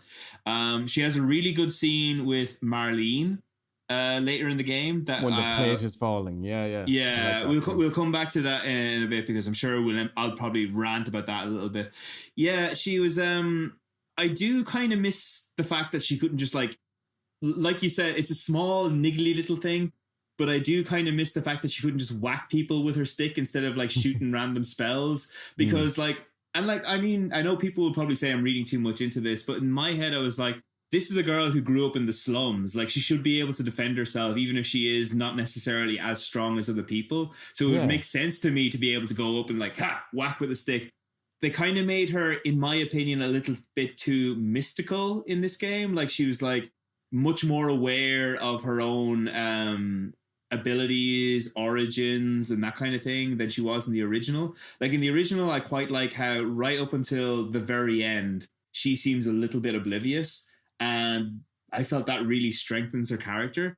In this one, I feel like they emphasize it a lot more because of some very deliberate choices they make at the end of the game, Yeah, which yeah. again is something we're going to come back to. But it's it's another one of those cases that as a singular game, I don't think it works, but in the broad spectrum of the entire series of the game, it could work very, very well, which is something that applies to a couple of things. And yeah, it's in this case, I'm like, I'm not sure. I'm I love it pretty much right up to the point they get to the Shinra building, and then it starts to take a bit of a downward turn for me. Yeah, you're right about her abilities. Like, I think sometimes it's like Aerith is magic when it suits the plot. And Yeah. when she needs to explain something or do something, she's going to be magic. And that's going to be a lot of her role throughout the next game, I think, as well. Depending on what way they go with the whispers and all that stuff. But yeah, I get what you mean about her characterization. I liked her overall, and she didn't feel like just a carbon copy of another character in it or anything like that. She has her own personality. You can sort of see why Cloud has his relationship with her, why he feels protective of her, because it would have been easy for the game to get this wrong, and Mm. for her A to seem like just a damsel in distress, which I don't think she really does. Especially, I No. love that bit where she hits the guy with the chair in Corneo's mansion. Oh I yeah, that's love great. that. Uh-huh. But similarly, it would have been easy for the game to not establish her relationship with Cloud and the sort of to make us like her as much as he does, because it has to impact him a lot when she's taken away. And Yeah. I guess the other members of the team as well. But Mm. I thought they handled that really well. Almost too well, because after she gets taken away, I'm like, okay, we need to get to Shinra Tower. And then there's like a whole mess of game before you get to Shinra Tower, and it's sort of like it deflates that initial surge of emotion there. But overall, I liked her. Is there any other point on Ares you want to bring up? Two things I want to add to that. First of all, I love just the way that you said that like Ares is going to be magic at this point, and I feel like this is like the board meeting for when they're planning her character. It's like in chapter 3 she's going to be magic, and in chapter 7 she's not going to be magic. I think that's brilliant. The second thing I was going to say, I think it's a nice little subtlety in her character that like when we meet her first, well, not when we meet her first, we first meet her like after the bombing mission, and that bit I didn't like, but that's not really her fault. That's more to do with the whispers, which we're going to talk about later. But when we first meet her, when we fall into the church, what I really like about her is that she's the kind of character who goads Cloud all the time. And this is kind of why she and Cloud get on so well, because from Cloud's perspective, this is kind of like someone that he wouldn't really get on with, because she's constantly questioning like how offbeat and kind of like cold and whatever he's being, and like that's exactly what he needs. Like that's why they work so well, as not necessarily as a couple, but like as a symbiotic friendship, at least at the moment. That's what they have now, and it works well because like she's constantly goading him, annoying him, like asking not stupid questions, but asking him questions to like that kind of puts his weird aloof personality into perspective. But by the same token, like she's kind of like projecting a little onto him, which is, I feel like with the perspective, with the knowledge that like she used to date Zach, it makes a lot more sense for why she is interested in Cloud, because I feel like if Cloud was just some random guy and she'd never met Zack before, she probably wouldn't have much to do with him. But I feel like that's what initiates that relationship, and then it kind of evolves from there. Yeah, that's a really interesting point, that she serves to highlight how his cold and like edgy, aloof attitude isn't something that like the other characters enjoy, you know? And I think some other characters bring that up as well, but like definitely she highlights that a lot, and just shows that the game is aware of his attitude, and they're not trying to say he's the coolest dude in the world because he doesn't care about anyone, that sort of thing. And yeah, that's a really good element that they introduced for her. So you meet her, and they have the flower garden scene in the church, and it's great. And then they slightly change up the escape, and they add in the whispers. We're going to rant about the whispers later, don't worry. Yeah, actually, can I just say at that point, that's another omission that I realized I didn't really like, was the barrels. I really was hoping that I'd be able to throw barrels onto Shinra troopers. I hated the chandelier thing. I really didn't like that. Yeah, I didn't say I hated it, but I really missed the barrel scene. That was a bit that I really enjoyed from the original, and I thought it would have been a lot. I don't see why it couldn't have been in this one. I'm not sure why it was excluded. Yeah, but I guess the fact is that you can fuck it up in the original, and I think she still gets away, but there's ways to do it better. There's like an optimum way to do it. I remember they're like, oh, we don't want people to get frustrated because it's sort of random, or there's no way for you to know which barrels work. And when you're initially playing it. But I didn't like that climbing. Anytime a character had to climb and hang, like Tifa does towards the end of the game in Shinra, I'm like, this is lame. Guys, don't try this. It's fine. Just do another battle. I'll take another battle instead of this. So after that point, they end up in Sector 5 slums. This is where we get to see a few more side quests. I will say the box battle thing is a nice little side quest. You know, the box with the kids. Yeah, I love that part. Yeah. It's kind of nothing, but it's also a lot of fun. So it was a nice little inclusion. I liked, one thing I was worried about is that they wouldn't include, because I played through the entirety like of Final Fantasy VII maybe 2 years ago. Again, just to this is around the time I was getting excited about the remake. I was a bit naive. 2 years ago. Yeah, exactly. But I 100%ed the game, and I loved all the mini games that were in it. Like there's so many like little things you do, and I didn't remember until I played through it again just how many there are, even outside of like the gold saucer or somewhere like that. But they included a ton of like ones that were in the original and new ones. Like some of them are a bit lame. Like I didn't love the mechanical arm one in the collapsed highway, to be honest. It was fine, but it wasn't that fun either. I wouldn't call that a mini game. That was just, again, a little bit of filler. Yeah. But I love that they introduced these throughout, like these other sections where you do like the one that always comes to mind from the original is the lever when you're trying to resuscitate the girl with the dolphin. Yeah. That thing. Now that was always really hard for me. I could never get it, but I just remember it being like a cool little thing that they, rather than just being press square and go up and you resuscitate her. I like that they put these little things in to make you feel more involved. That's something that they definitely kept going in this one. And yeah, the box one was probably the most fun for me. I would have liked more bike ones. Like even if they had like an arcade machine somewhere with the bike mini game from the gold saucer on it, I would have really loved that actually. But that's something to look forward to. Yeah, I'm actually glad they didn't include that, because I felt like they had the perfect amount of bike related stuff this time around, because I just feel like it could very easily overstate its welcome. Like where we are now, where we both just want more of it, that's good, because we can always go back and replay it.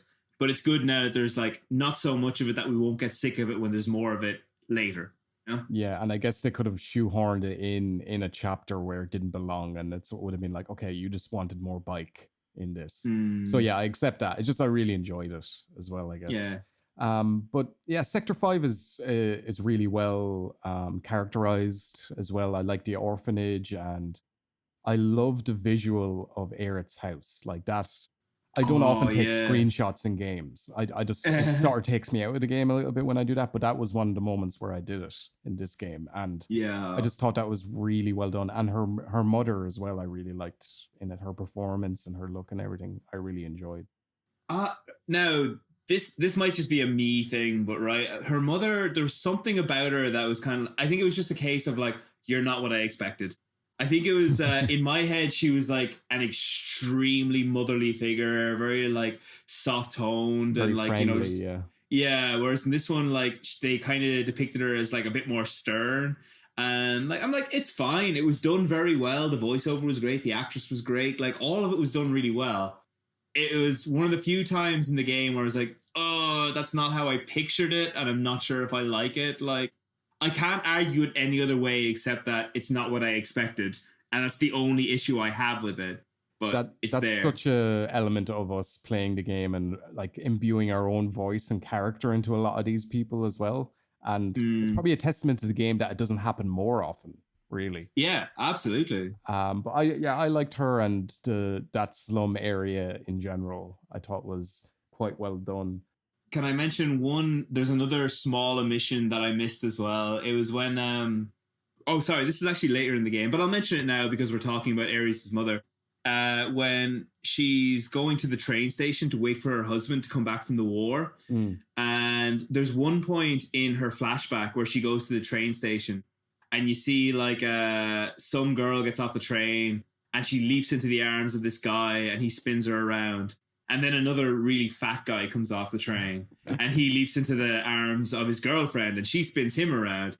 And it's a very dumb, dopey kind of thing that would only really work in the PS1 one. Yeah. But I understand why they excluded it, because it would detract from the emotional moment in like that emotional tone that they were trying to set. But it was one of those bits that I was like, I kind of wish they included something similar. Yeah, that sort of ruined the entire game for me. Like I actually stopped playing at that point. I'm like, okay, I'm waiting for the fat guy. Where's the fat guy? He better come up.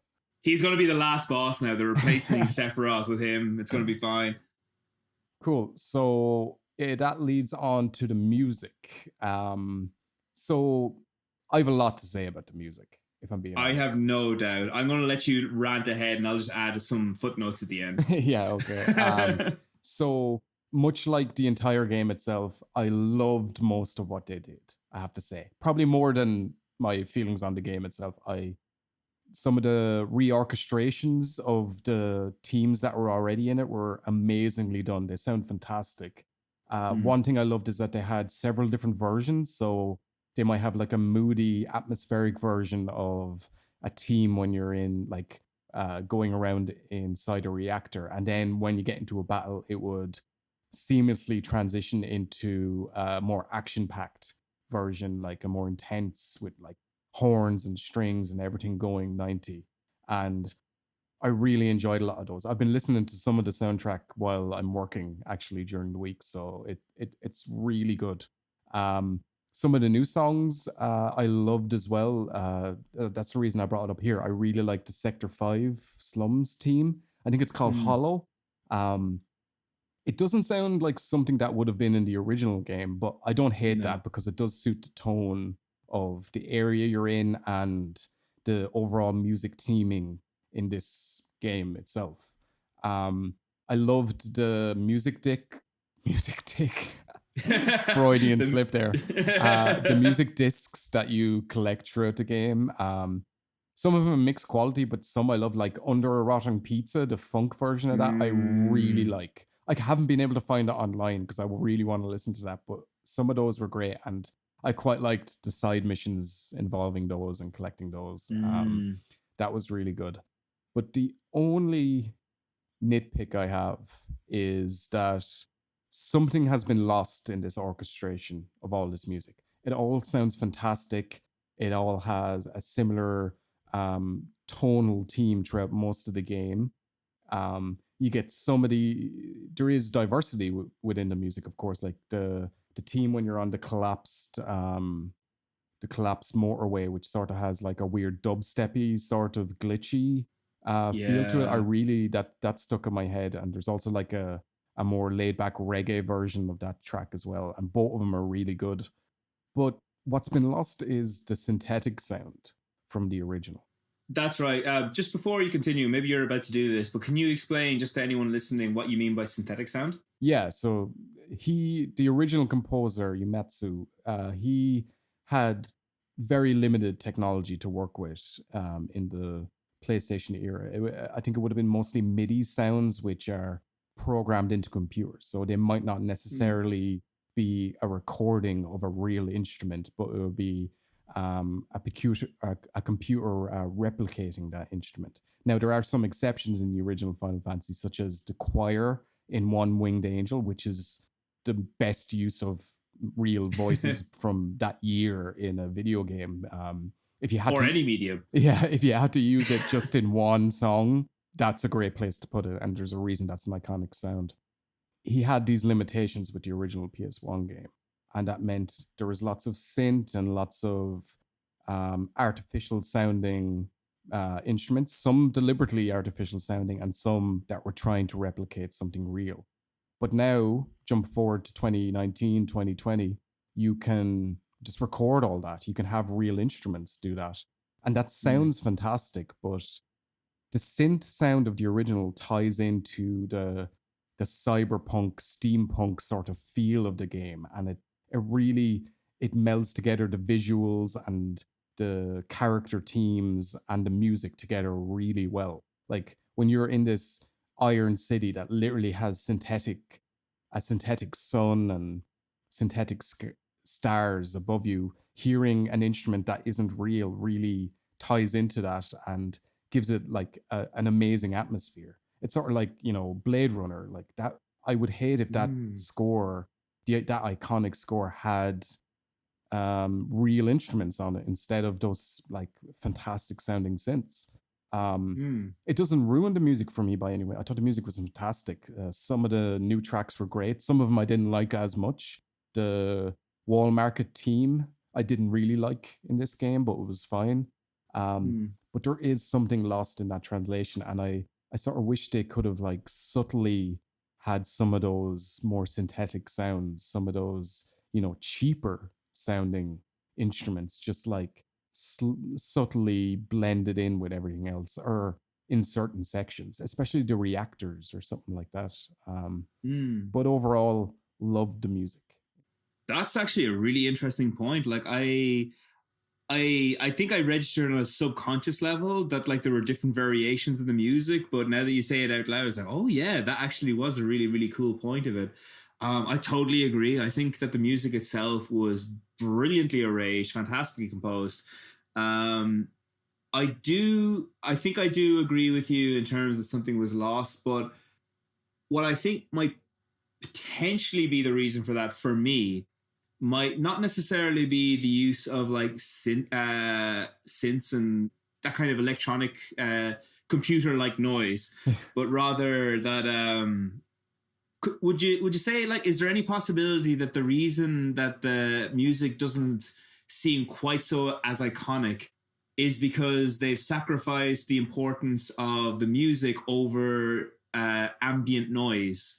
So for the likes of the Walmart, for example, like they really put a lot of emphasis on the fact that you can hear like conversations like as you're walking through the streets. So there's less emphasis on the music itself. Whereas when you think about like in the original game, when you're walking through Walmart, you just have that really in my head now, getting chills just thinking about it because it's so good.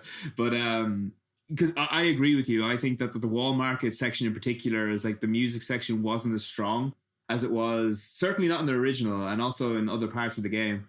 But because I think I get what you're saying. It's sort of like in the original, the music had to do a lot of heavy lifting for the atmosphere in an area because you literally had no voice acting. You just had sound effects and music, and that's all you had to give an area a feel. Whereas now you have dialogue, and you can't have the dialogue being masked by the music or anything like that. And that's completely valid. Like music doesn't serve the same purpose it did before, I think. And that's fine. That's where modern games are, really. But just even in the arrangement of that music, it could have used some of that, that cyberpunky feel. I'm not saying that you should agree with me when I'm saying this, but my personal feeling is that when you say this is where games are at the moment, I think it's completely okay to just not like that. Oh, of course. Yeah. No, it's completely valid not to. Like, I personally feel that, like, games where like when the games put emphasis on like the visuals slash the soundtrack to give you an idea of the tone that they're trying to express, I thought that was always much more powerful rather than just we can just portray everything on screen now because we have that technology. That's a personal opinion, but I mean, as I said, like I think that's an okay opinion to have. I just want to add one more point onto that before we move on. I do think that the collapsed trainway walkway? Yeah. Before that bit probably had my favorite my favorite music. This weird kind of synthy electronic jam that they had going on there. It's probably, I think the reason I like that the most is because it was the bravest departure from what they had before. In my personal opinion, and like it just really stood out. Everything else, it was remixed and it was all good, but I'm also like, to get the absolute purest version of this, I'm probably going to listen to the original. That's one of the few versions where I'm like, no, I'm going to listen to this on its own. And the original songs themselves were also really good too. So yeah, no, I agree about the collapsed whatever we're calling it, 700 things, but yeah, I agree with that. That sounded great. So this leads on to one of my favorite hubs in the game. Maybe my favorite section in the game, definitely outside of like a combat section, is Wall Market. So what were your opinions on Wall Market in general? I know there's a lot to get through because it's quite a dense area, but what did you feel? So in retrospect, and something I've just realized now, and this is just because you've had your little rant about music. Sorry, not to belittle your rant or anything, but it's completely valid. But I think I was a little disappointed, first of all, initially when I got there first. And very, very briefly, because like it didn't have that initial moment of coming into Wall Market, that soundtrack kicking in, and you had the camera panning down to reveal the entire map. And like in the original, it's particularly well done. Like you really get a nice sense of the location that you're in. In this version, they play a longer game. Like you do get a good sense of it being a slum, but not immediately. Like when you go in there initially, you're just kind of like, this is just another area. But when you spend a little bit of time there, it's like, this actually feels like a really lived in place. Yeah. Like there's a lot of characters there going about their business, little side nooks and crannies. Like I like how the girl who runs the orphanage is actually a member of the Honeybee Inn. Yeah, that was great. Yeah. Overall, like as a hub area in a game, I particularly liked it. I can't honestly say I loved it. Now that I think about it, like I thought it was fine. I thought the original was more iconic, but this version feels more lived in. I preferred the side quests in the original, but that's not to say that the side quests in this game were bad. I'm very middling on this one. It serves its purpose quite well, but I probably won't say it's my favorite area in a game or anything like that. How did you feel about it? Yeah, I think this is where we split off a bit from each other. I really liked Wall Market. I do agree the introduction to it isn't great. One thing I love is that you can see it sort of behind a wall before you get to it when you're traveling with Aerith and she's talking about it, so there's a bit of anticipation building up. But when you get there, it starts with like you talking to the Chocobo carriage driver, and that's like, I get why they did that because you saw that bringing Tifa there. That makes sense, but it's a bit of a weird way to introduce this area, you know? And I'm like you, I wanted that pan down on all the lights and stuff and the music to kick in. And I guess since I didn't like the music quite as much, that ties into it as well. But once I got in, I really enjoyed it. I loved it visually. I loved all the lights. It mixed the sort of gritty and thrown together look of the slum areas with, you know, obviously there's the pageantry and the lights and the neon and everything like that. And I just loved the look of it. The side missions, I'm not sure I experienced all the side missions, and I didn't realize till after because I didn't want to look up a guide when I was playing through the game, obviously. But when I got through Wall Market, I was sort of like, did I miss something? And I didn't realize there's several ways to go about things. So I thought my way was the only way, but the original has some of the funnest ways of getting Cloud into dress and stuff like that. And while they're not quite up with that, I did really enjoy some of them. Like, just off the top of my head, the hand massage. Did you get the hand massage? That was so weird. And I'm so glad they put that in because it was so, like, I didn't realize how fucking naked Cloud would look with just his gloves off, but he seems so naked in that part. Absolutely, yeah. And I liked her, I can't remember the Madam M. Madam M, yeah. I really liked her, how she'd change on a dime and get really angry at them and stuff like that. And those other quests, like, we're going to get into it in a second, Cloud dancing and all like that. That's, I think we need to talk about it outside of Wall Market, actually. That whole section. Yeah.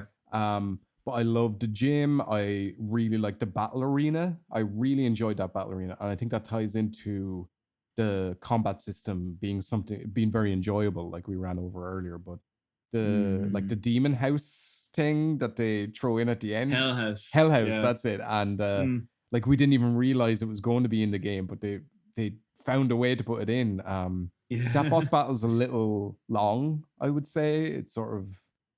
I had no issues with it. I yes, you could say it's a little long, but I enjoyed every second of it, so I was completely on board with it. Yeah, I really liked that battle arena, and just the story in general. Some of it's like a little too long, like the whole thing with Corneo's lieutenant and all, like that was fine. I didn't hate it, I didn't love it, but just I had a grin throughout the whole Wall Market section. I was so excited to get to it, and I'm really happy with what they did in general. So can I assume then that you had you took on Madam M's missions? Then yeah. So I looked up a guide afterwards once I finished the game just to see, like, because I missed some stuff in the Wall Market as well, and I was like, what did I miss? So you might have found this as well. It turns out the coin toss that you have with Chocobo Sam, whatever you answer there, that's what determines what your missions will be. If you call the right thing, then you'll get his missions. But if you call the wrong thing, you'll get Madam M's missions. And I had a brief look. Now I couldn't help myself. I ruined this a little bit for myself. Oh God, no, I'm not. Well, okay, it's not really. Actually, now that I realize, I'm not spoiling anything for you. But if you take on Sam's missions, they have a distinctly more nostalgic turn than Madame M's missions. Because I did notice that the dressmaker is in it. He's in the bar. Yes. And I wasted a little time going around and interacting with him, like wanting something to happen, and nothing was happening. So I was like, okay, I'll just go do the missions that are on my map then. But okay, cool. It's nice that they put Bo in then. Yeah. And I was the same as you. I did that. And also they have that restaurant that you can go into, you know, the one where you can get the coupon and eat there. That's cool. But you can't actually like go there or anything. So I was like, God damn it, what's with this? So yeah, it turns out this is kind of like the harder entry, which in hindsight, only as I'm saying it now, I realize I actually kind of like, because that gives me a pretty solid reason to go back to go there, because I really want to see how that plays out. And the thing is, what's great about it is Madame M's missions aren't that bad. They're nothing too special, but they're not bad. So it's nice that you've got this optional extra thing to do, which is great. I liked, as you said, I like the Colosseum as well. Like, and you can come back to that and you can do quite a few battles there as well afterwards, which is really, really nice. And Corneo's entire backstory thing I found interesting. I felt like they almost went a bit too serious with him. Almost, but not quite. Like there's a couple of moments where they kind of veer into very dark territory in terms of like the kind of things that Corneo does like to his girls. And this is another one of those moments where I can fully appreciate what a difficult position the writers are in, because they can't quite belittle, like this is someone who was just a joke character in the original, but by the same token it's strongly implied that he's basically a rapist. 100%. It's not even implied, it's just like dare, really, like they gas the girls before they go in and stuff like that. Yeah, and now in this remake version, they're like, okay, how do we deal with this character who's a bit player, but also deals with a topic that is so pertinent to like our current day situations? And I feel like I think they got it about as good as they can get it. Like, I mean, they don't linger too long on it, which would have made this a much more depressing experience than it needed to be. Yeah. But by the same token, like they don't ignore they it. Do either. Yeah, they do give it enough emphasis. And like his lackey, his backstory is kind of like, I think that gives it enough pathos to kind of warrant it. Like that you're like, yes, we get what a evil, crazy, demented bastard that Corneo is, but by the same token, like we can still on some level kind of laugh at him for the because like he's a guy who has a tattoo on the side of his like balding head of a love heart, so, and like this really horrible mustache, so like on a big bulging beer belly, so we can still laugh at him despite the fact that he is kind of a monster, which is, you know, I mean, it was a difficult tightrope to walk, and all in all, I think they did a good job of it. Like they could have done a lot worse. Yeah, definitely. I just wish one thing they did really well, and I agree with you that like it's not perfect, but they did a good job with something that was quite difficult to update for now. But when you go back down and you find his secret lair, and you want to like you really want to give him his comeuppance. And I think they did a good job of that, like of making you genuinely dislike this character through his actions and his manner, I guess. But you don't get to do that, and it's sort of unsatisfying. And I guess they're saving that for the next game. I hope he comes back, to be honest, because I want to kill Corneo. Like I wouldn't want to come back and say, okay, here's a boss battle where you can kill Corneo, because for me that would get a bit too dark. That's not what I want in a video game. I want to relax. I don't want to have to deal with those kind of issues, even though I do feel the same way as you do. What I want to happen would be like, oh yeah, Corneo, yeah, he stumbled into a room full of people who feel the same way as you do, and they took care of him. That's kind of the resolution I want. I don't want it to delve too deeply, but I would like some resolution. Yeah, okay. I want to hear that he died at least, or like Tifa threatens to smash it or whatever she says. So that sort of leads us into the Honeybee Inn section. And I'm not sure if this just is in Madam M's missions or whether you get it with Chocobo Sam's, but there's the dancing minigame and the head of the Honeybee Inn itself. How did you feel about this and the Cloud dressing up section, how that was handled? Okay, so I'm going to preface this with one thing. So the side quests that you do to make Cloud the perfect bride, I preferred in the original. I like how many optional quests there were to make sure that you are the perfect bride for Corneo in the original game. That aside, I loved this entire section. Yeah. Like, I thought going into the Honeybee Inn and having that wonderful it was the most uplifting part of the entire game. And I was just like, I am here for this. This is exactly what in a game that's like full of deep, dark, depressing moments. This is what I need. This kind of absolutely elaborate, exuberant kind of joy. It was so good. And it's just like a really joyful moment. You have a dance mini game in the middle of Final Fantasy VII, a game where you fight a god. Yeah. And I'm like, that's perfect. I loved it. I did. Like, I mean, I feel like it could have been explored a little bit more. I'm a little bit sad that so you might remember that when you enter the Honeybee Inn in the original, you have the option to go into one of two rooms. And one of the rooms you have a bit of a flashback, which I'm fine that being excluded. The other one has you going into the group room with a bunch of big burly men. And I kind of wish that had been in it. I'm not going to lie. I feel like they could have done it, but it's not the end. It's not the end of the world. Yeah. I thought it was really good. Could have been a bit longer, but I loved it. How about you?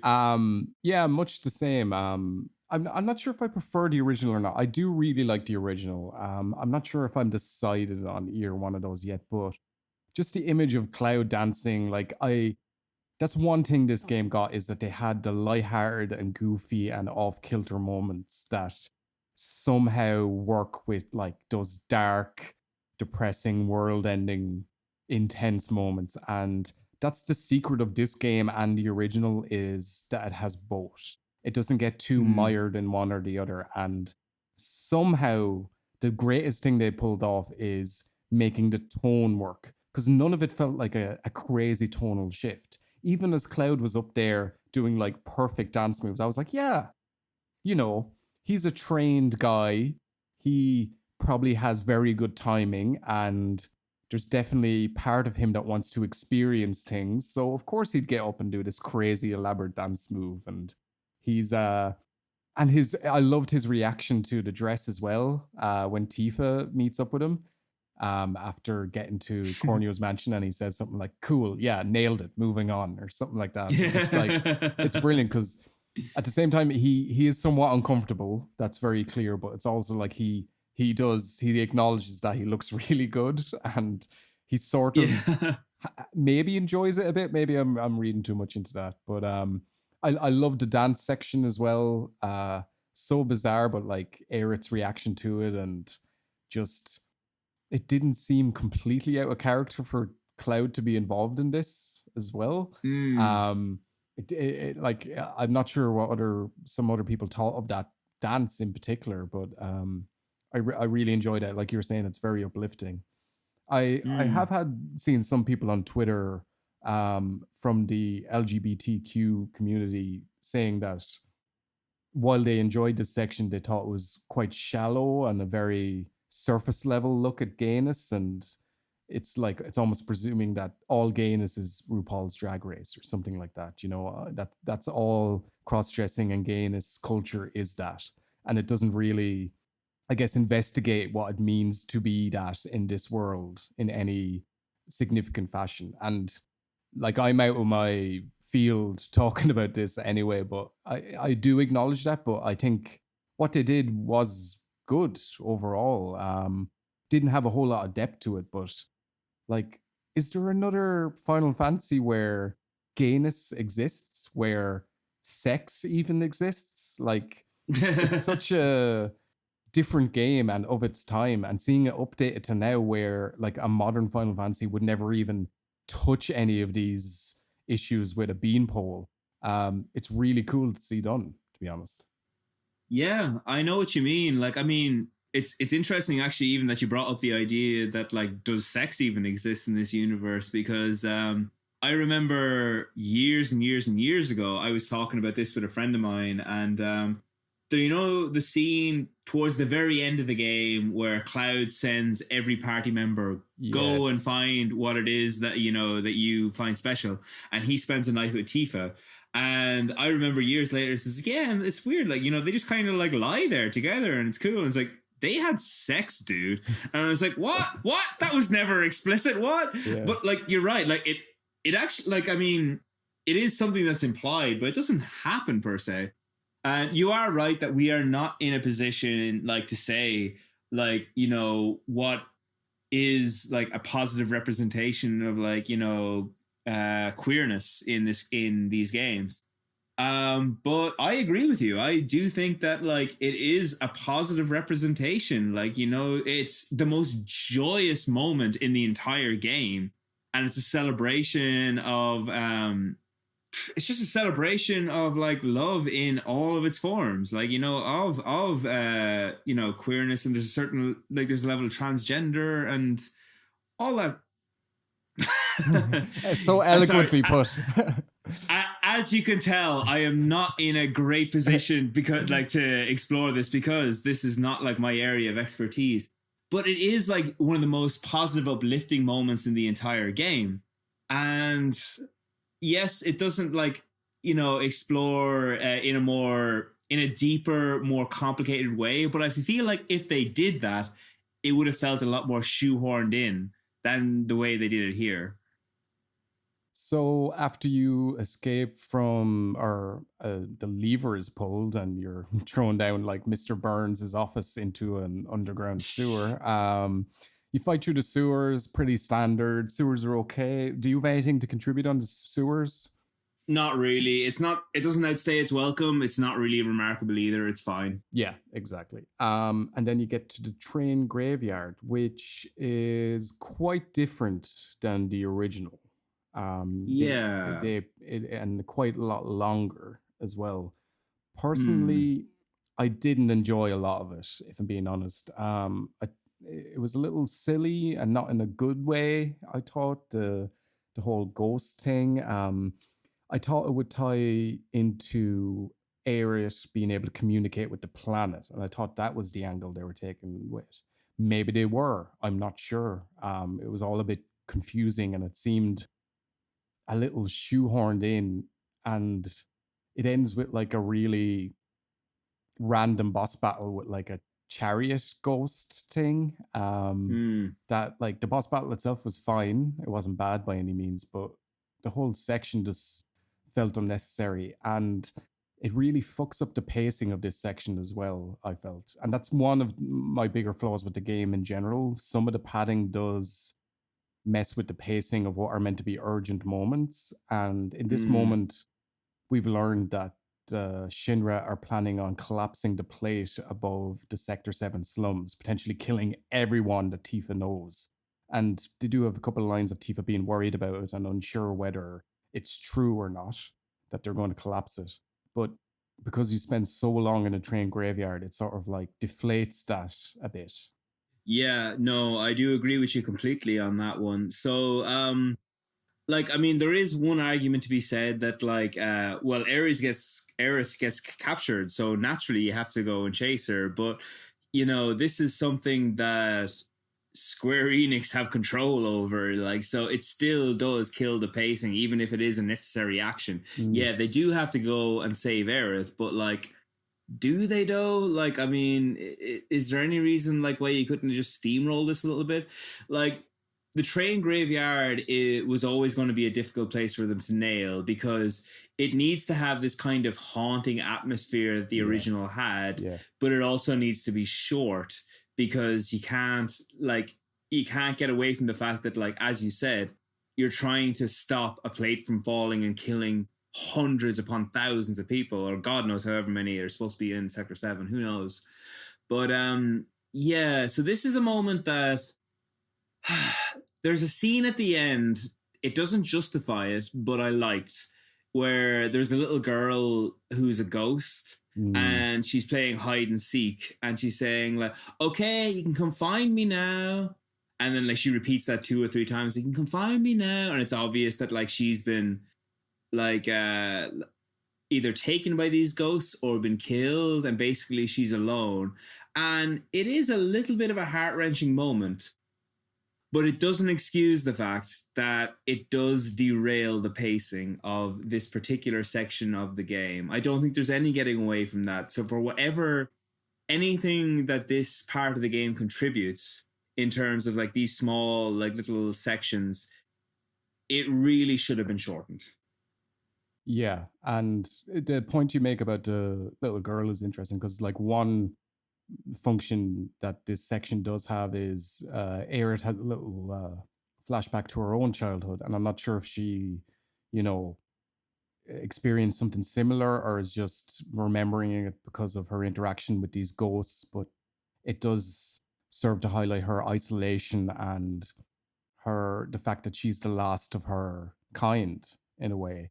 And she has a little flashback to her as a little girl and being lost and calling for her mother. And for that function, yeah, it's good, but it really didn't need to be as long, and did feel like, oh, we've designed this section that has this little story in it. Let's just slot it in here rather than Mm. being part of the overarching, pacing and theme of the rest of this section. But yeah, it sort of fell flat for me, if I'm being honest.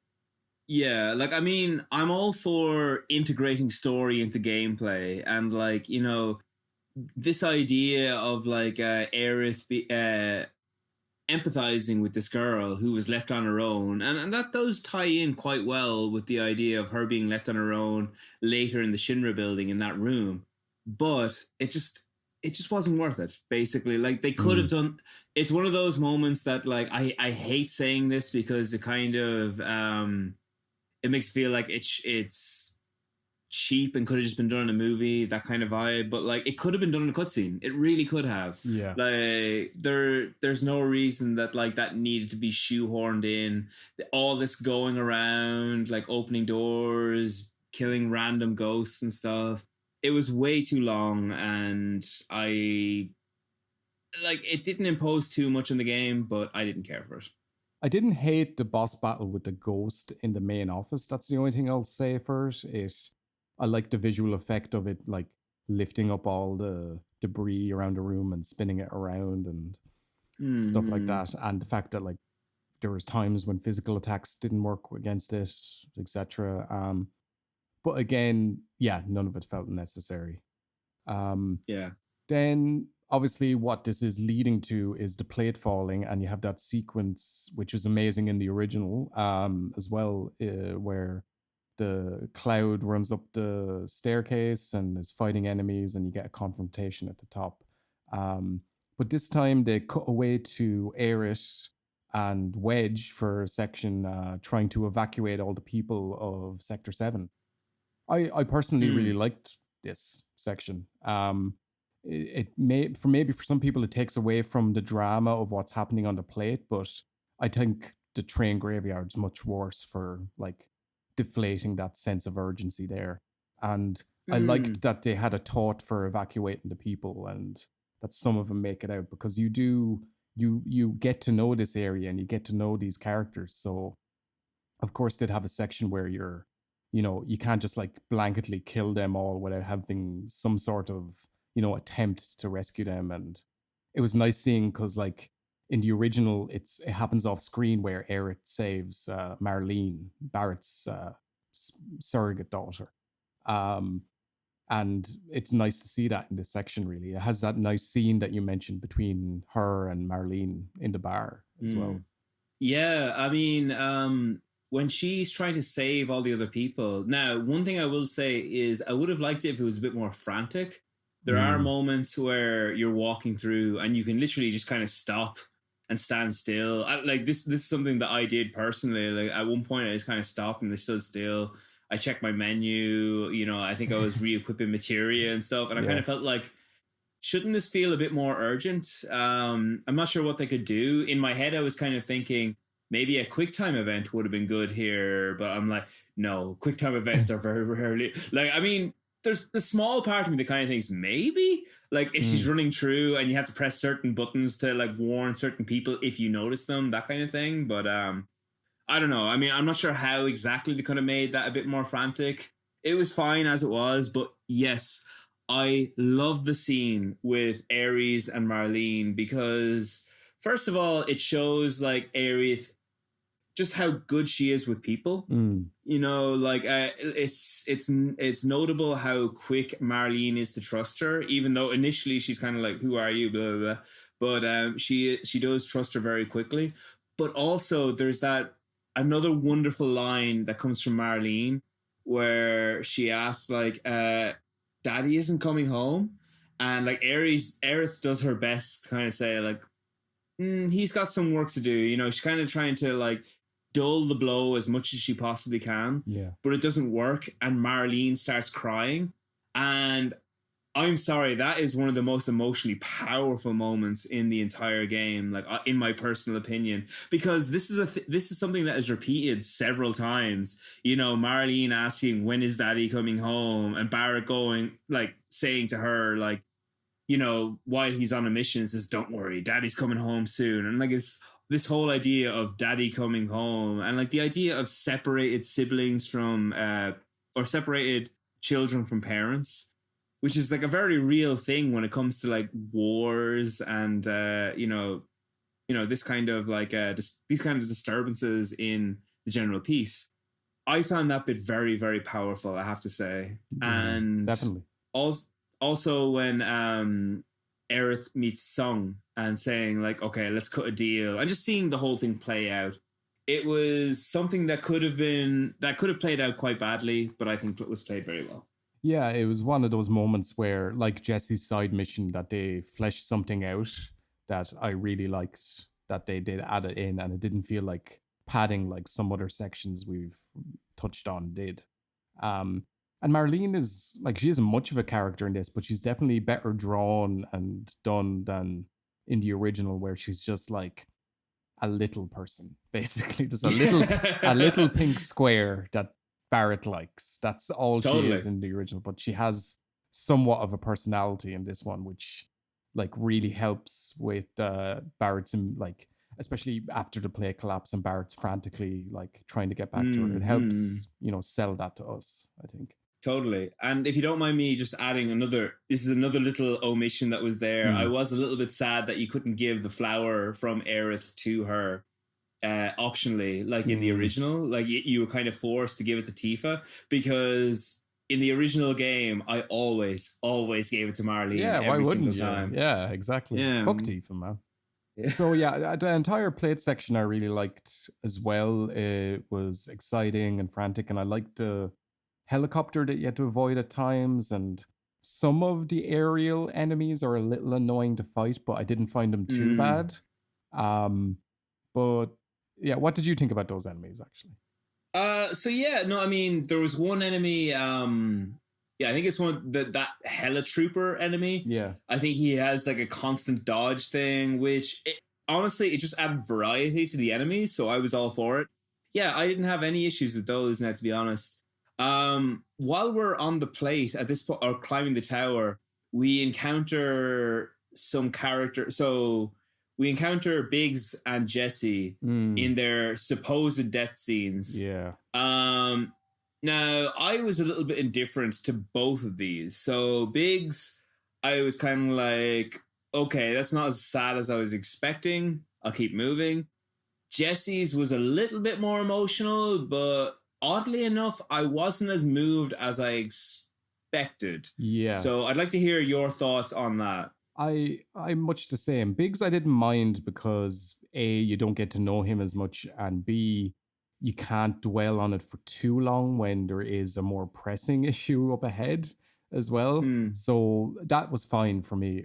Jesse's like the main thing that sticks out to me that I didn't like is her death scene seemed a lot about Cloud and her relationship with Cloud, and she's talking about the date they didn't go on and all. And I know that ties back to the original as well, and it's a nice throwback to conversations they had in this game.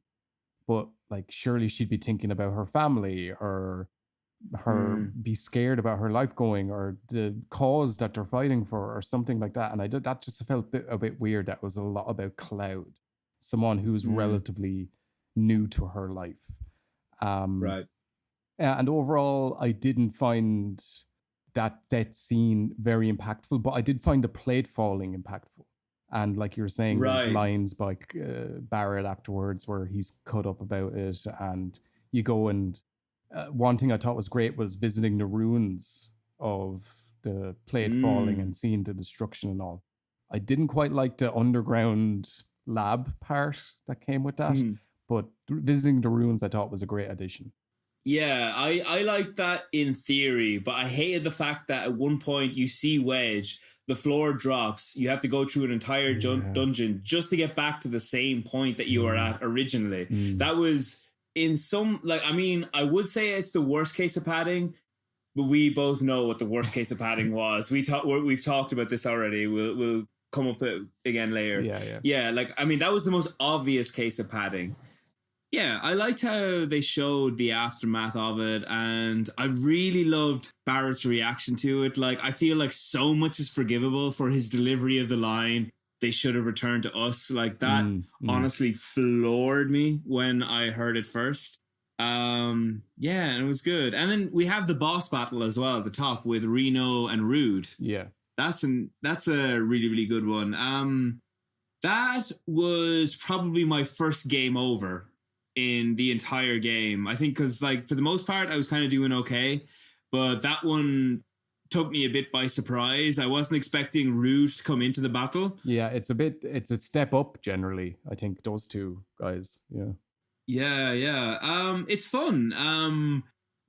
I mean, I'm not sure how much I have to say on that particular battle, except that it was harder than I expected. That's the only thing I can really add to that. I think I liked the battles throughout. You did have to think a lot more than you did in normal battles, which is the baseline you would expect from a boss battle. And none of them were horrible, I thought. None of them stick out in my head as feeling like really bad. There were some that were just meh, but like I really enjoyed the Airbuster one. There was one towards the end of the game, which I really enjoyed, that I think we'll talk about later. And they were generally pretty good and challenging enough, I think. None of them were frustrating for me, but they weren't a walkover either, like some of the normal enemies can be in the game. Exactly. I think the worst thing you can say about any of the bosses is they might be a bit forgettable. If I was to, like, I was looking through them, I'd say if I was to say the worst, if I had to choose the worst boss, I would probably say it was the Crab Warden one. Yeah. And that's purely because it was forgettable. It's not because it was like bad in any way, just not memorable. That's the only thing I could say about it. So that's something in its favor. But listen, after the plate falls, we end up in that weird chapter where the pacing kind of takes a real dip. Yeah.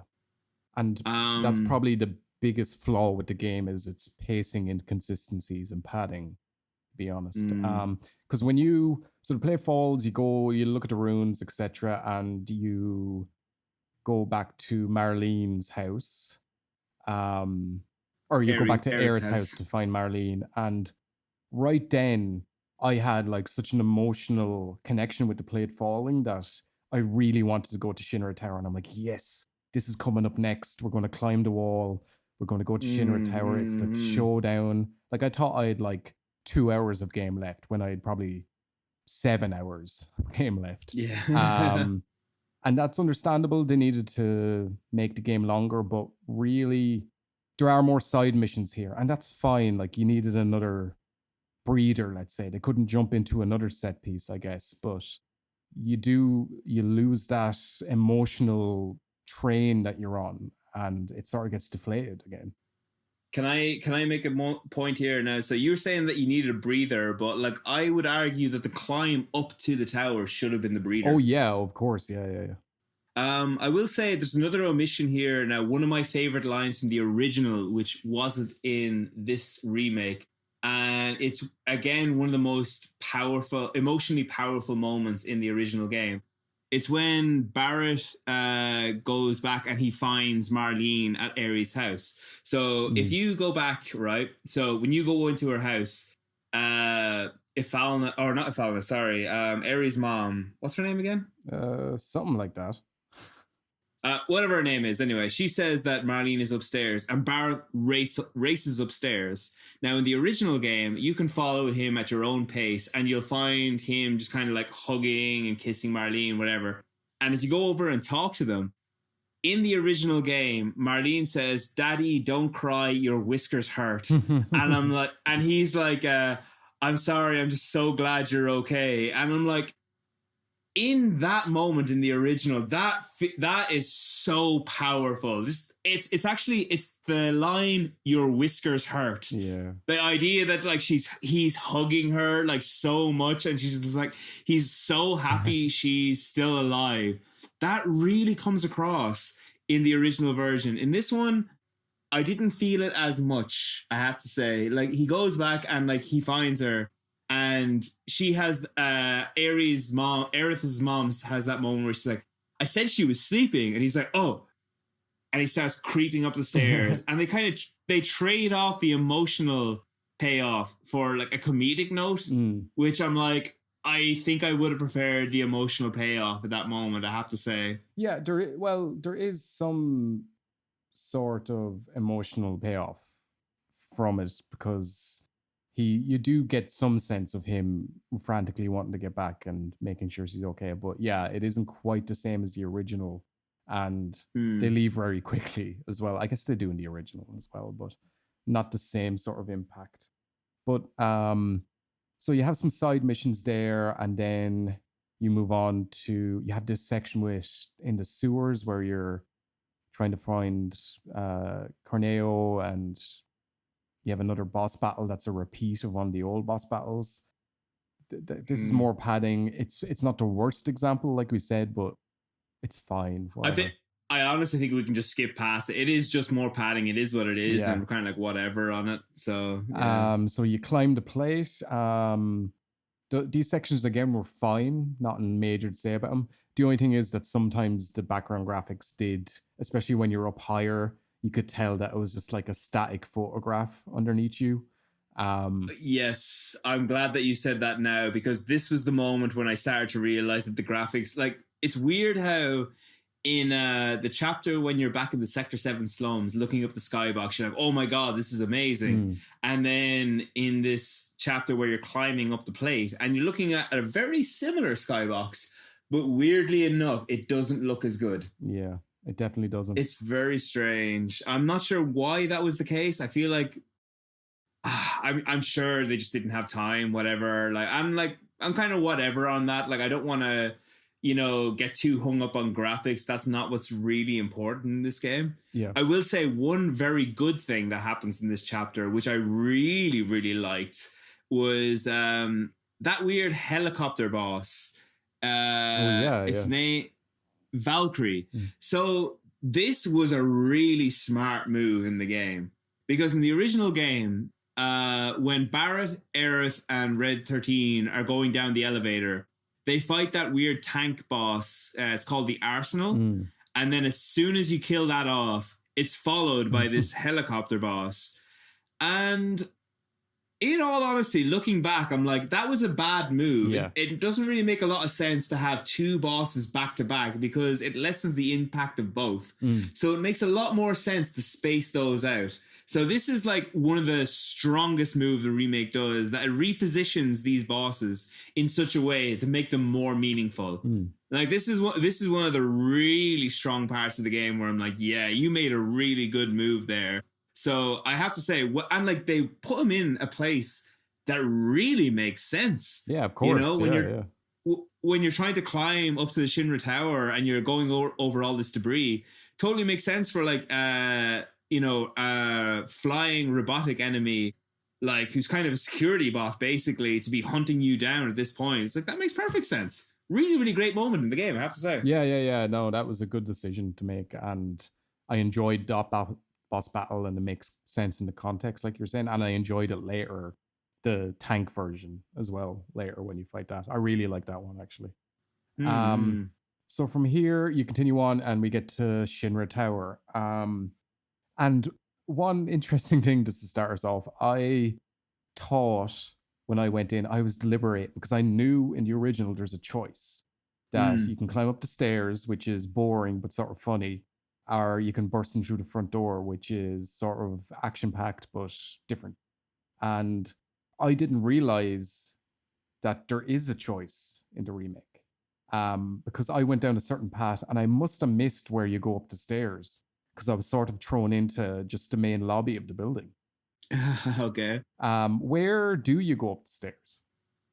So it is unlike in the original where the staircase is before you go into the lobby. When you go in, there's a staircase inside, so you're going up onto what is kind of the second floor, and it's immediately to your left. Oh, okay. I think that's what I thought. I'd already chosen a path by then, and I was like, okay, I'm just going to continue going up this elevator. But you talked about the staircase earlier, and you said like it had that funny character moment between them, and I enjoyed the elevator as well. I didn't feel like I missed anything out, to be honest.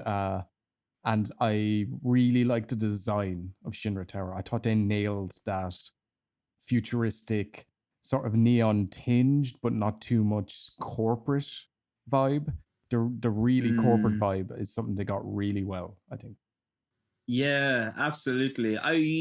It's a weird thing to say. Like, I mean, this might be a personal thing. I would completely understand if no one agrees with me on this one, but I just would have liked more cutscenes in that place to kind of establish the vibe of the building.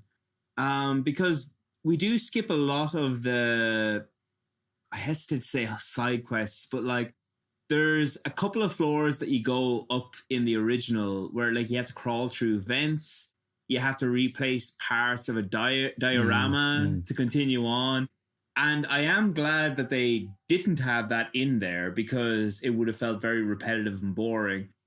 But I would have liked something, I don't know, like, I mean, something a little more to kind of get the vibe of the place. Like, I appreciate they had the moments with Mayor Domino, who it's revealed is a member of Avalanche, which is a very nice kind of touch as well. I really enjoyed that, I have to say.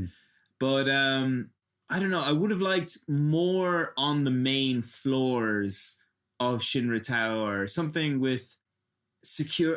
I kind of missed that stealth bit where you have to kind of wave Barrett and Tifa on. It's a very small mini game, but I kind of missed it. Yeah. Little bits like that. I mean, overall, I thought the aesthetic was great, but I would have liked more time there, but not in the way that comes up later. Yeah, I know what you mean. Yeah, not just a dungeon that's padded out. Exactly. That's an interesting point. I guess I really love the original Shinra Tower. It's like really one of my favorite parts of Midgar. Because there's so many little things to do and funny conversations to have and stuff like that. I guess the only thing you can do in this one is the battle arena, and that's a bit tacked on. And I thought it was such a weird place to put that as well, so near the end of the game, but I guess they needed something side mission-ish to do in Shinra Tower. But one moment I really liked was going around and asking everyone if they're the mayor. I really enjoyed that they kept that in. And like you go up to the person behind the counter and say mayor, and she's like, Mayo? We don't have mayonnaise here.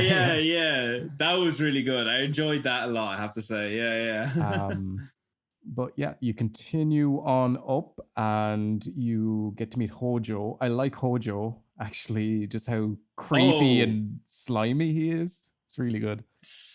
Honestly, like, so possibly the best character design in the entire game. Yeah. Honest to God, like Hojo, because like I mean, we've seen representations of Cloud, Sephiroth, many characters before, and it's like yeah, grand. But Hojo looks so fucking evil in this game. Yeah. Like he looks nightmarish in a way, and like I could see the moment at the end of Disc 2 in the original game when you have to fight him in his 3 forms. I feel like that could be like end game. Like I feel like that could very well be the end of another game, even though there's not much left after that. But even still, like he's got the creepiest smile in this game. Yeah. It is the creepiest thing.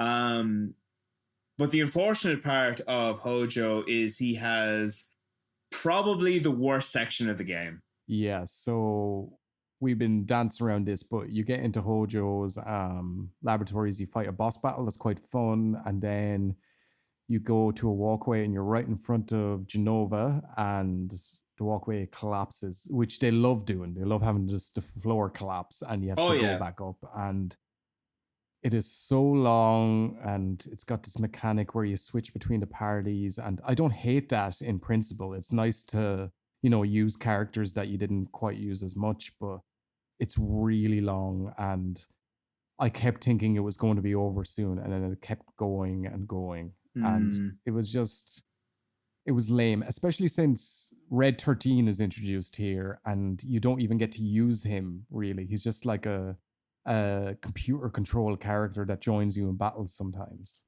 And that's disappointing because like I get why he isn't playable in some ways, because he's quite introduced quite late in the game, and maybe they didn't want people to have to learn a new character by then. But you get this like really long dungeon section where you can use him, so why wouldn't we use him? Yeah, now I have read interviews and that sort of thing about this character, and they're saying that like it wouldn't make sense for us to introduce a new character at this point who you wouldn't be able to get to grips with, like, or you wouldn't properly be able to get to grips with as much as you would like before the game ended. And I'm like, to a certain extent, I do agree with that. I do see where they're coming from, but it's such a tease to have this extremely long dungeon and have him there and not be able to use them. And the thing is, there's a part of me that kind of likes what they're trying to do at this point. They're trying to establish Shinra as this really monstrous corporation that's like, performing experiments on these people and creatures and even robots and mixing all of them together. And it's very dark, but frankly, it's not worth it. No.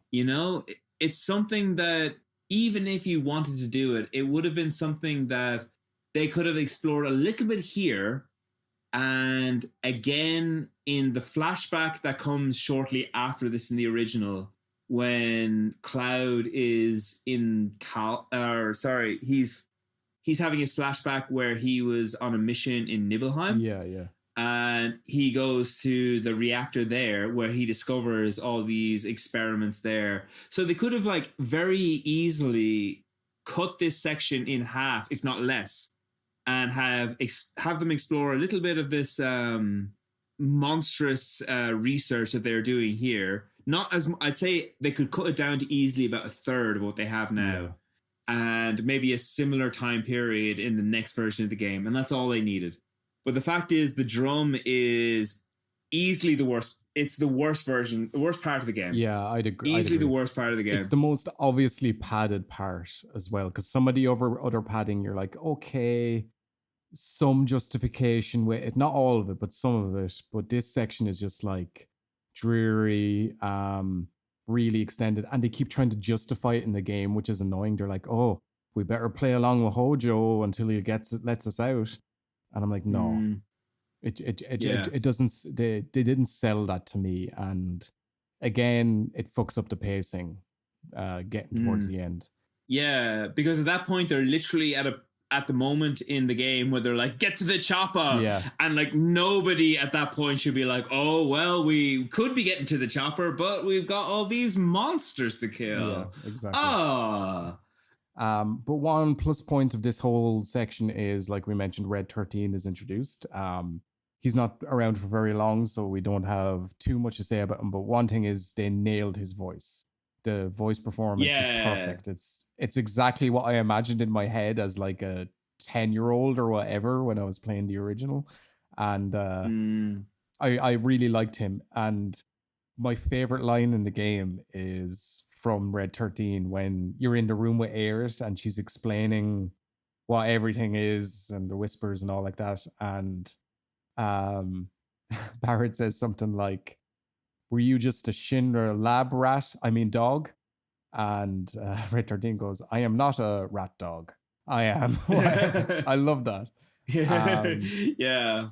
I thought that Red 13 was, considering how little time they had to establish him as a character, I think he was really well done. And my favorite part actually was gameplay dependent. Even though we've said that we hated the drum, there's a section where Red 13 drops down a level and Cloud goes out. No, sorry, Cloud. It's when, oh shit, when was it exactly? It's a moment when Cloud and Red 13 are together with no one else. And it's funny because Cloud is so aloof and Red 13 is so aloof, they kind of get on really well. Yeah, that's true, yeah. And like it's really nice to see like either Red 13 or Cloud get on really well with someone who isn't Barrett, because Barrett's the only other main character, and you just kind of like, you can kind of feel they're like, we're trying to outcool each other, but at the same time, I respect you because you're cool. And it's like, I like that. That's really nice. I like that. No, that's cool. And like some of the interactions in that section are cool, and I enjoy them. But yeah, overall, could have easily been quiet. So that leads us to the confrontation and boss battles on the top of Shinra Tower. I really like these actually. I think my favorite boss battle is the Genova one in the Shinra mansion, or the Shinra president's office with the tentacles that come up and all. I really enjoyed that one. Can I, just before we get into that, I want to talk about something that you mentioned earlier. So another omission that was had here was when all the characters are in jail and when they wake up, the trail of blood leading up to the president of Shinra being like just lying there dead. Now, this is a very tricky thing to articulate, but both of these versions of his death are done quite well. And I personally prefer the original, but that is not to say that the remake did not do that entire scene very, very well. Do you mean the following the trail of blood, or the president's death in particular? So both in a way. So, okay, yes. Okay, following the trail of blood, I have to say the original does it better. Simple as. I have to say the remake falters a little bit in that sense. You don't really get a sense of something. Like in the original, you get the sense that something has happened. Oh, everything has changed now. What's going on? Yeah. We better figure this out. In the remake, it's kind of like, hey, what's this thing? I don't know. We better follow it while we're on the way to the helicopter. Yeah. That's kind of vibe I got from the remake.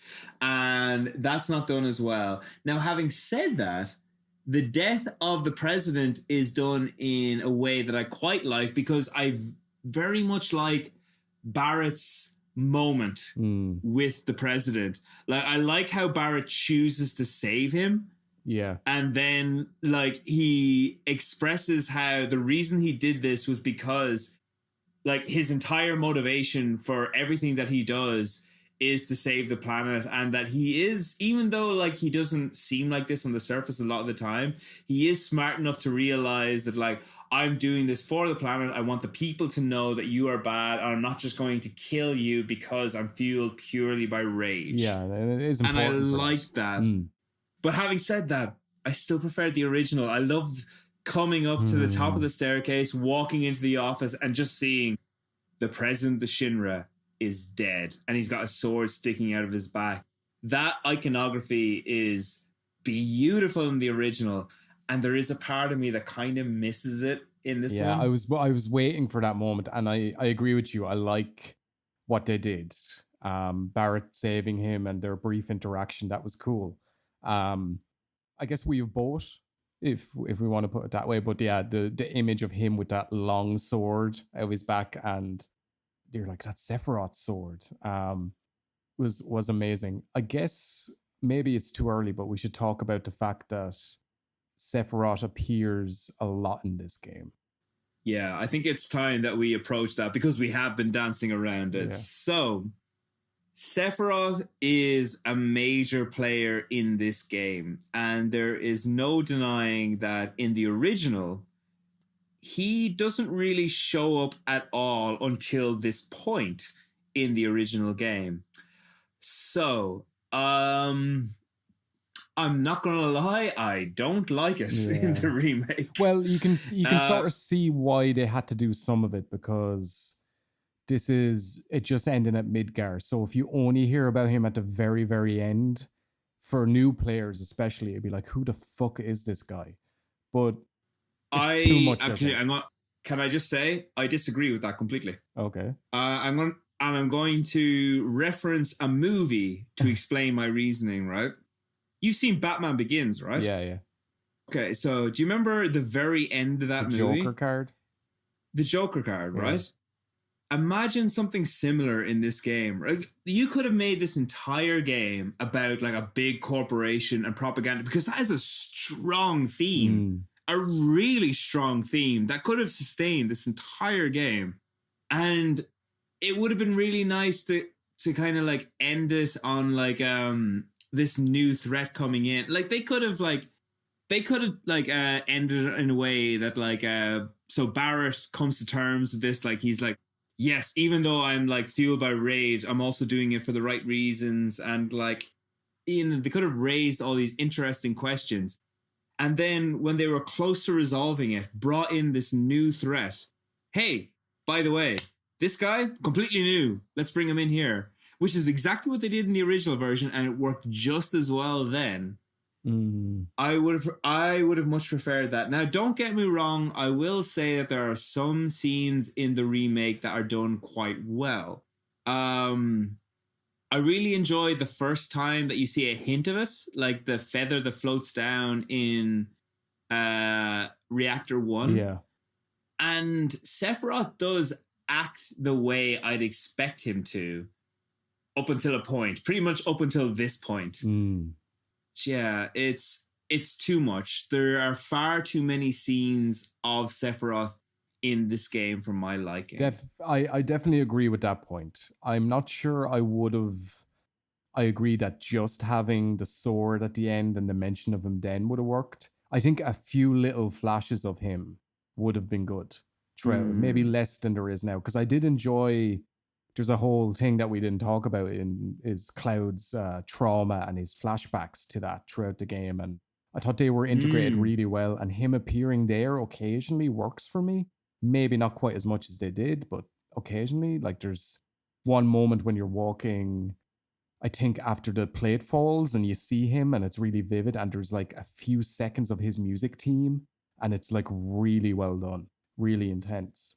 But yeah, less so would have been good. And obviously, after you leave Shinra Tower and the amount he shows up then, I think we can agree is really overselling it. Like, I thought he was just going to appear and kill the president, and I thought, okay, that's a bit much, but you know what? It's fine.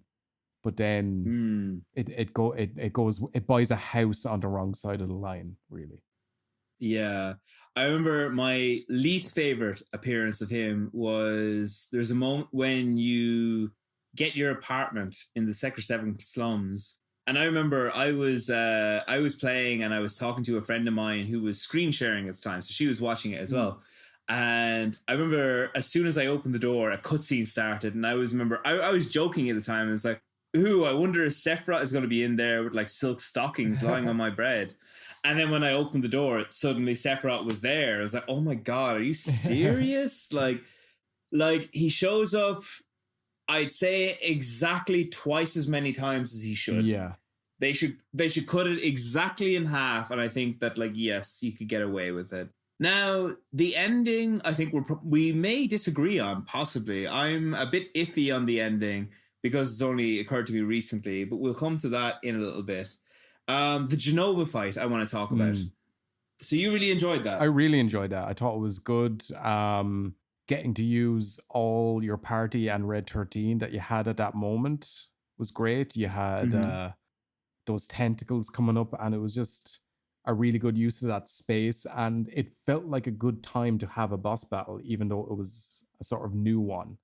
You do go outside and fight Rufus later, and I enjoyed that one as well. But it's not like a proper boss battle in a way with like all your party involved. It was more of a gimmicky boss battle because it's just you and Cloud. I really enjoyed the Genova one. I was trying to set that up to sound like that I was going to disagree with you, but I actually agree with you. I got that feeling, all right.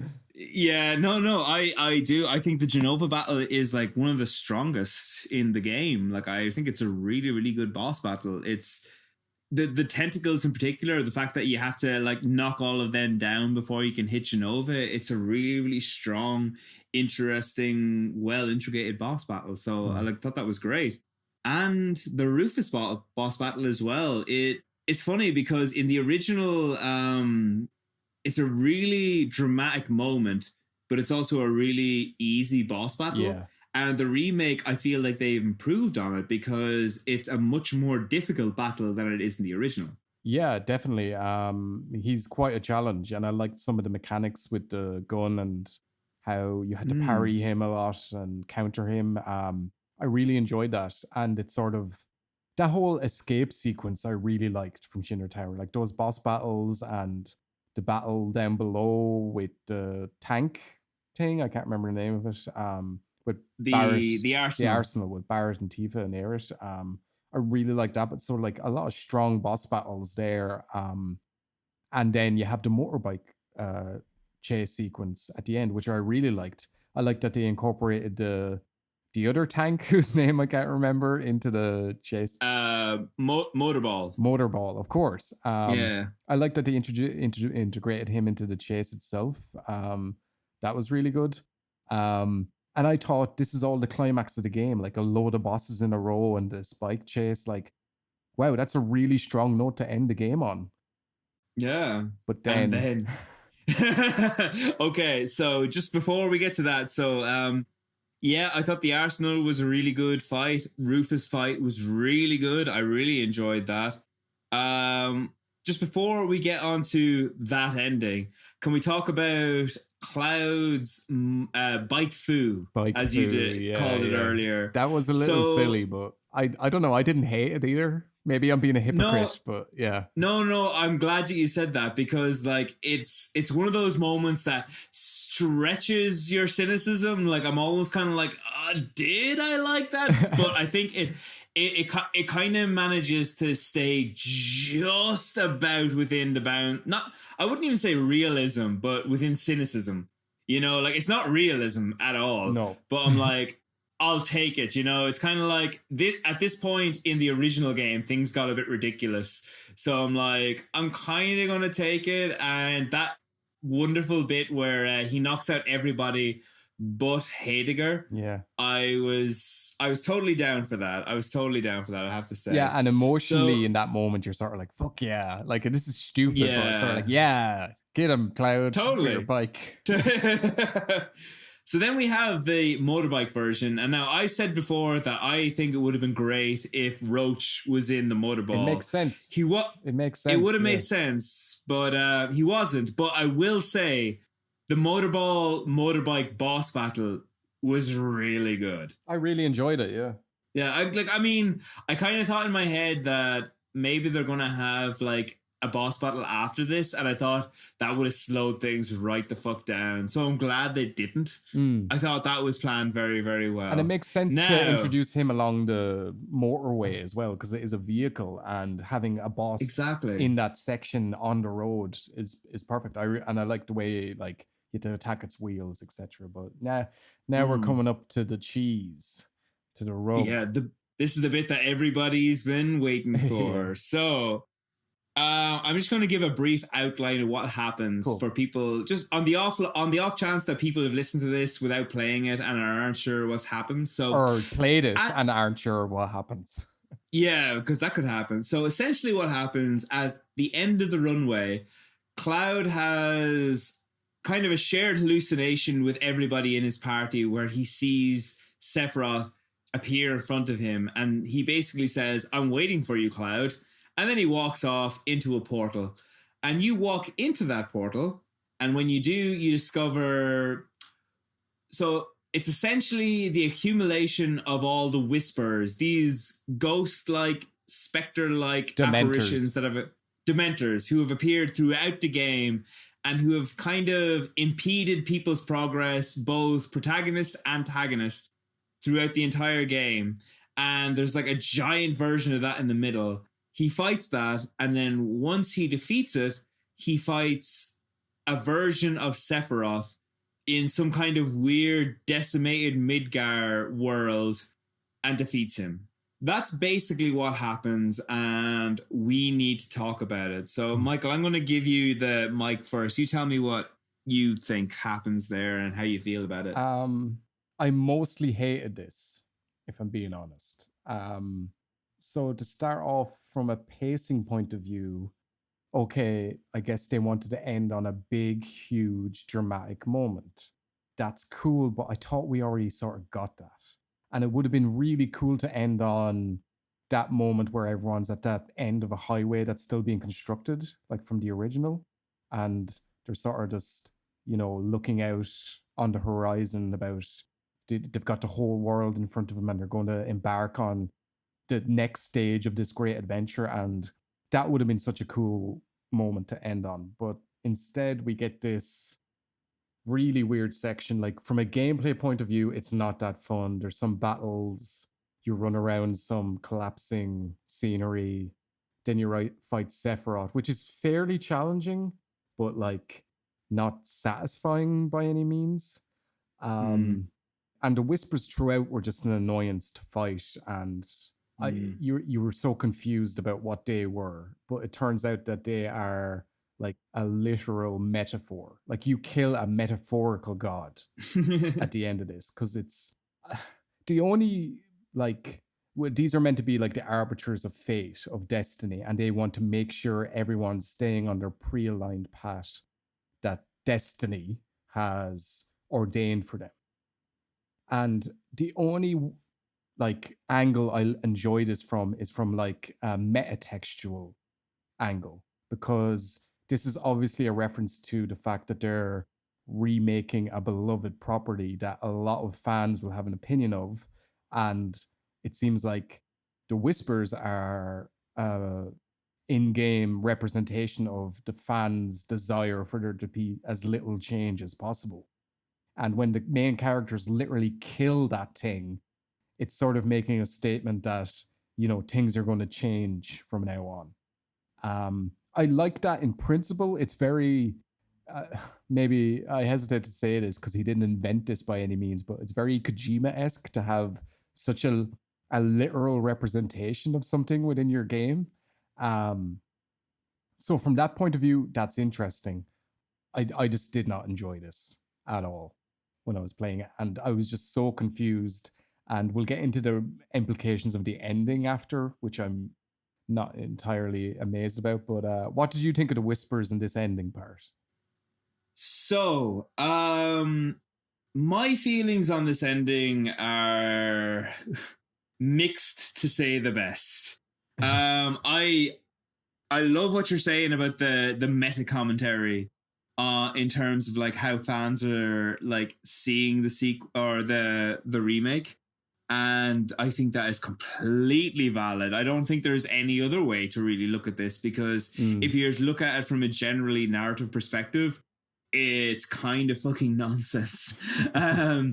So my issue here is that I think the developers / narrators are they think they're being a lot more intelligent than they actually are. That I like this idea in principle, this idea of the characters trying to break free of their original narrative from the original game and trying to do something else, because it creates tension. It makes you wonder, like, what's going to happen in the future? Is Aerith actually going to die? Who knows? It's a genius move.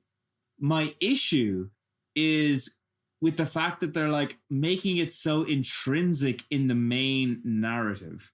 Like, that would have been a really cool thing to have happening in the background. A really cool thing. And I would have loved that. I would have loved the idea of this final boss being a secret optional boss. Yes. That would have been mind-blowingly fucking awesome. But the fact that they made this canon essentially in the remake, it's like I don't know. It's kind of like it calls to mind when like Advent Children came out. And the thing is, like, you definitely get a sense that they're trying to appease every single potential fan they have in this remake. Not just Advent Children, because it gets very Advent Children towards the end. Like, I mean, Cloud was like, I mean, he was doing some pretty wacky shit throughout the entire game, but for them, it seemed relatively grounded, like, within the boundaries of this game. Like, it was like, yeah, he's a badass, but he's kind of like, yeah, it's fine. He's kind of doing some really badass shit. The bike foo got a little bit out of control. I was kind of like, okay, that kind of built up to this moment where he's suddenly like somersaulting over like ruined buildings. Like, the thing that bothers me is that in this weird alternate reality that we're experiencing, and we're unsure of whether it's real or not, he's somersaulting all the way through collapsing debris. And I'm like, a couple of chapters ago, one plate collapsed and you were completely helpless, and it was like a serious dramatic beat. And suddenly it's like the world is ending, comets are like falling down, and you're kind of like, I'm just taking it in my stride because I need to beat the final boss. You know? I guess the key issue that I have with this is that I like what they're trying to do. I like the idea of trying to break free from the original narrative and supply some surprises for us.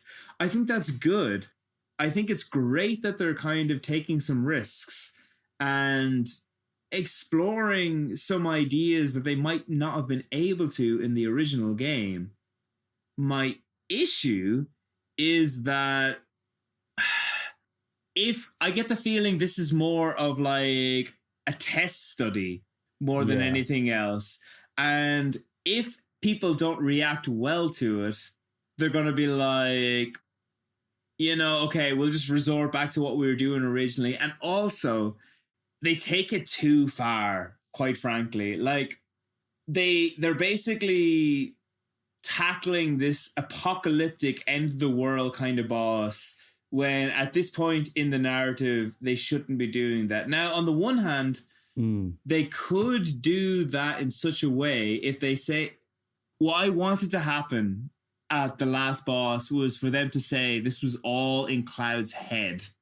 That was what I wanted to happen.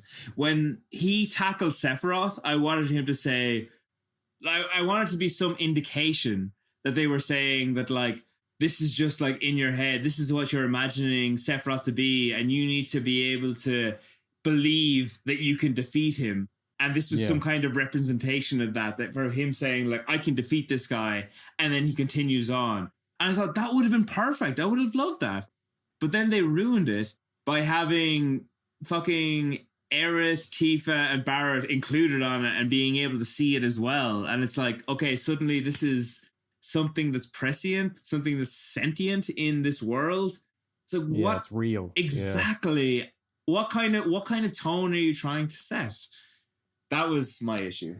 Yeah, I agree. I think your point on it being a possibility of it being an optional thing would have been really cool. But I do understand that if they're going in on this, they want it to be, hey, in your face, this is what we're doing. And it possibly could be like a test to testing the waters, like you said, to to gauge how palatable it would be for people in sequels. I honestly predict that they won't deviate too much, but that's just speculation. I think it'll be like 85% the same game again in the sequels, but they'll add in their crazy anime bullshit, you know. But then we get into the ending, which has a lot of different implications. And the main thing I'm worried about is there seems to be an implication because you see Zack survive his last stand in the ending. And well, first of all, little tangent. For people just coming into this game having not played a Final Fantasy, they are going to be so fucking confused by this ending. Because Zack is like a minor character in the original and is hardly mentioned in the remake, if he is at all. I think Aerith mentions a boyfriend, but she doesn't say the name Zack. I don't think she even does. Like, I think she says there's someone she knew, but that was it. Yeah, exactly. So the implication is if he survives and he goes back and then you see Biggs is alive, the implication is that there's two different timelines. So are we going to see both of those? Are they going to be integrated into the main narrative? This could end up being like a real clusterfuck because, you know, there's enough story there already in the original game and you can adapt it and change it in some ways and that'll be great. But if you add this whole other strand to it, it could be a disaster, really. It could, but now, by the same token, like I was trying to look on the bright side when I was thinking of this earlier. This could work out completely fine because the only factor here that is really important to the main story is that Cloud thinks that Zack is dead. If Cloud thinks Zack is dead, then this entire story could go out without a hitch. Like, it could be completely fine because this is I want to emphasize spoilers at this point for anyone who hasn't played the original game, but the entire original game kind of depends upon Cloud trying to impersonate Zack's general persona. He's basically taking the role of Zack because he's trying to be someone that he isn't. But if he thinks he's dead in the original, and it seems that's the case, then it could be fine. But the thing is, and this is where it gets confusing, the thing is, in one timeline, he is dead. But in another timeline, he's still with Cloud and they're both alive. And first of all, I don't understand why they did that. Because I didn't want Zack to live. It's very important that he dies. And maybe it'd be interesting to explore what would happen to Cloud if Zack didn't die, but again, what does that mean for the main story? I don't know really. Actually, yeah, now that you mention it, because I realize in the final scenes, Zack does carry Cloud with him. So yeah, I mean, that's the thing. I mean, if there was some way they were separate, I don't know. I don't know how that's going to work. I mean, this is the problem because like we don't know what the plan is, but it's very hard not to feel cynical about it. Yeah. You know, like, I mean, I can't think of any way this works if Cloud and Zack, like, if Cloud knows that Zack is still alive, I can't see any way that this works. The one thing I'll say about the ending is it's interesting. Like, it has us talking, it has a lot of people talking about it. Yeah. That in itself isn't a positive, I understand, but it is. They fucking went there with it. Like, they didn't dip their toe in. They fucking dove in with this shit, you know? And I do appreciate that. I'm glad that they took risks, you know, because we've had plenty of games that played it safe and it has just been painfully awful. But, like, I'm really glad that they took a game and said, you know what, we're going to take a risk here. We're going to do something a little bit weird, a little bit that people aren't going to be expecting. And true enough, like, yeah, this is not what I expected at all. But I'm like, it might not be what I wanted, but I'm glad that they took the risk rather than played it completely safe. I really, like, if they had played it exactly beat for beat how it ended, I feel like I would have been less interested than I am now. Yeah, I wouldn't be talking about the ending as much anyway. I'd probably be like, oh yeah, that was a nice ending. Can't wait to see what they do in the next game. But yeah, we wouldn't be tearing our hair out like we are now, I guess. Well, What's good about it is that like we're just, I mean, all we can really do for all our speculation, all we can really do is wait to see what they do, because yeah. all the real major gripes that we have, with the exception of how often Sephiroth appears, I think that's a legitimate gripe. Everything else I feel like kind of depends on how they handle it in future installments. Hopefully the padding won't come up again because they have so much more game to get through that Yeah. it's a lot harder to justify. Like, I don't mind them expanding some sections or adding bits in that tell a bit of a side story from what was happening, like the Jessie mission. But that Hojo bullshit, man, I don't want any more of that. Yeah. To be fair, that's one section in like a pretty massive game. It's one chapter in an 18 chapter game. So Yeah, that's true. to be honest, like, I mean, I'll give it to him. Yeah. But Um, listen, that entire section at the end. I mean, we should talk about the actual boss battle as well. The the arbiter of fate thing, the whispers. I thought it was whatever, man. It was like, it's probably on the lower end of my preference in terms of the boss battles throughout the main game. Yeah. Because it was so big as well that like you weren't directly fighting it at all. You were just fighting like little versions of it, and the design of them wasn't amazing either. They were just a bit nothing. Like, I felt that about some of the enemy designs that were new, like those enemies you face in the underground lab. They just weren't interesting, and they didn't seem like something that would have been in the original game, especially when you see updated versions of things that were in the original game and how weird they look. Yeah. So yeah, I wasn't a big fan of the boss fight stuff. It was fine. That's fair. That's completely fair. Now, like, I mean, I remember when the whispers first appeared, I was like, I don't like them, but I'm going to wait until see how they're justified before I make a decision on them. And my end reaction was that, like, okay, not mad on this, but maybe it'll work in the future. So I feel like my constant opinion on the whispers is going to be, how does it ultimately pan out? So that's not a good sign, I have to say. Like, I mean, if I'm constantly thinking like, is it going to work at the end? Is it going to work at the end? Is it going to? It should be a case of like, that's cool. I wonder how it's going to work out. It shouldn't be, I don't know how I feel about that, but maybe it'll be good at the end. That's not how it should be. Yeah, it shouldn't be a tightrope walk either way. Yeah. So the whispers we've basically established are kind of shitty. And actually, the Sephiroth fight, just to come back to it again. Sorry, I know you were about to finish, but I just want to talk about that one more time.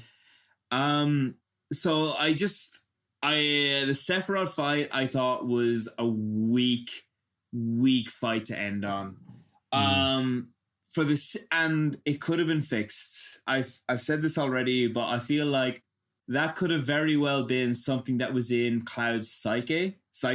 That he was like, how am I ever going to face this soldier who I know to be, you know, legendary in such a way? And like, they could have built it up in such a way that, you know, he was represented as such, that like, oh, this is the legendary soldier that we see in the flashbacks that we experience in Calm in the original. Yeah. And then in this game, we could get like, okay, he's this legendary soldier, and he has like a battle with him that may or may not end well. It could have been a really interesting thing to have a boss battle you couldn't win. Yes. That would have been really good. Imagine that. Like, imagine the very, very last battle of a game you couldn't possibly win because he's just too powerful.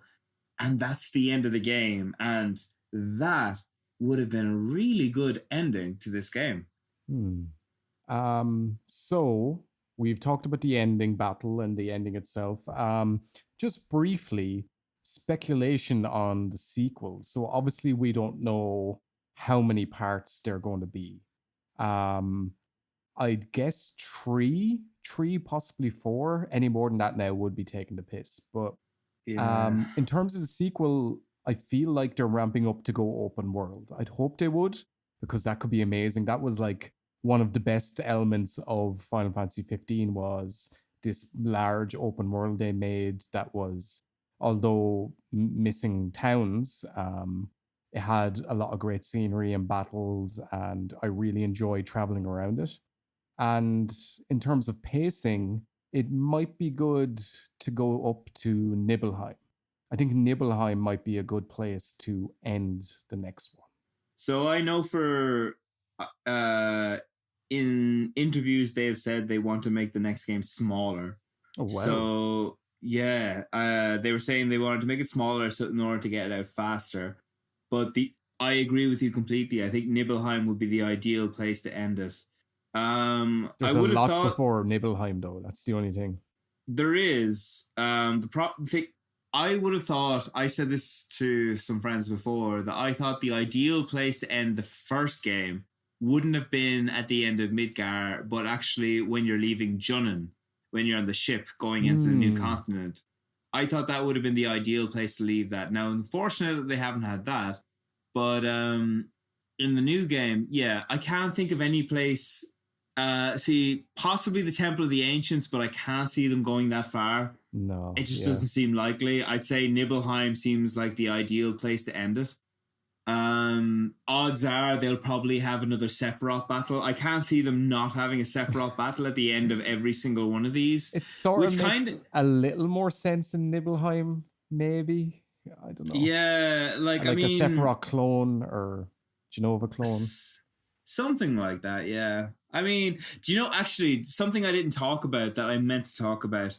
I had an idea for an alternative last boss for this game.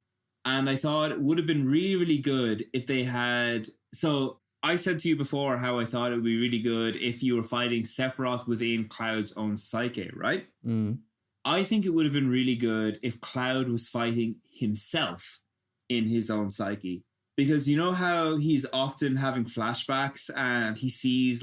So, for example, in the Honeybee Inn, he sees a version of himself who kind of walks into him, and it's later implied that that version of him is the one who gives the black materia to Sephiroth. Yeah. So there's this idea of a version of Cloud who is subservient to Sephiroth. And I thought it would have been really good to have the last boss actually be a version of Cloud, because that ties in not only to the original game, but you could tie that in to this game as well, because we have two very different versions of Cloud at the beginning and at the end of the game.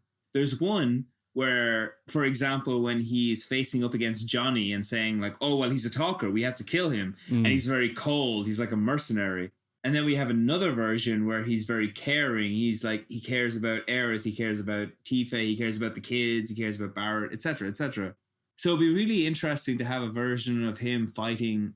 Like, it'd be interesting for him to be fighting a version of himself that has been planted within Sephiroth's mind, and that could kind of, I forget the word I'm looking for. I've lost it, but basically, you're living in Japan too long, man. That's the problem, yeah. But like, basically, the idea is that Sephiroth has planted this version of him within his own mind. You know that, like, you know, you're this cold mercenary, and you're the one who's going to help me get the black materia, etc., etc. Yeah, so I thought that would have been a good version, but I don't know. Maybe that would be too much to expect in this version. What do you think? It would have, that would have tied into his arc, definitely, and would have made more sense within the context of this game than what we got, I think. The whole Whispers thing relied a bit on some knowledge of the original and maybe knowledge around the game itself, the release of the game. So, yeah, part of me thinks anything would have been better. But maybe I'm tempting fate. There you go. The arbiter of fate. There you are now. Exactly. Okay, cool. We might wrap it up there if that's cool, unless you had any closing statements for me, Steve. I have two things I want to add. Cool. First of all, the Angel of the Slums side quest I wanted to add. So, do you know the character of Kyrie? Yeah, is that... Okay, you had the same theory I have. Is that Yuffie? Yeah. I don't fucking know. It might be Yuffie. Oh, you heard it first here on the cardboard box item. Yeah, it seems very much like that's the introduction of her.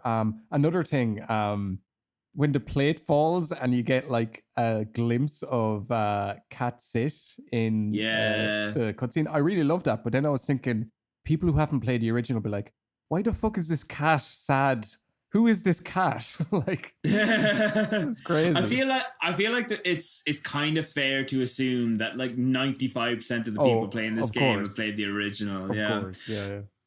There's one last thing I want to ask. So assuming that the game ends at Nibelheim, the next game in the series, I want to ask you, what bit are you most looking forward to? This is an obvious answer, but the gold saucer. I knew you were gonna I say really like a lot of my favorite parts of this game. My favorite part of this game was Wall Market. So gold saucer is going to be that time 1,000, really.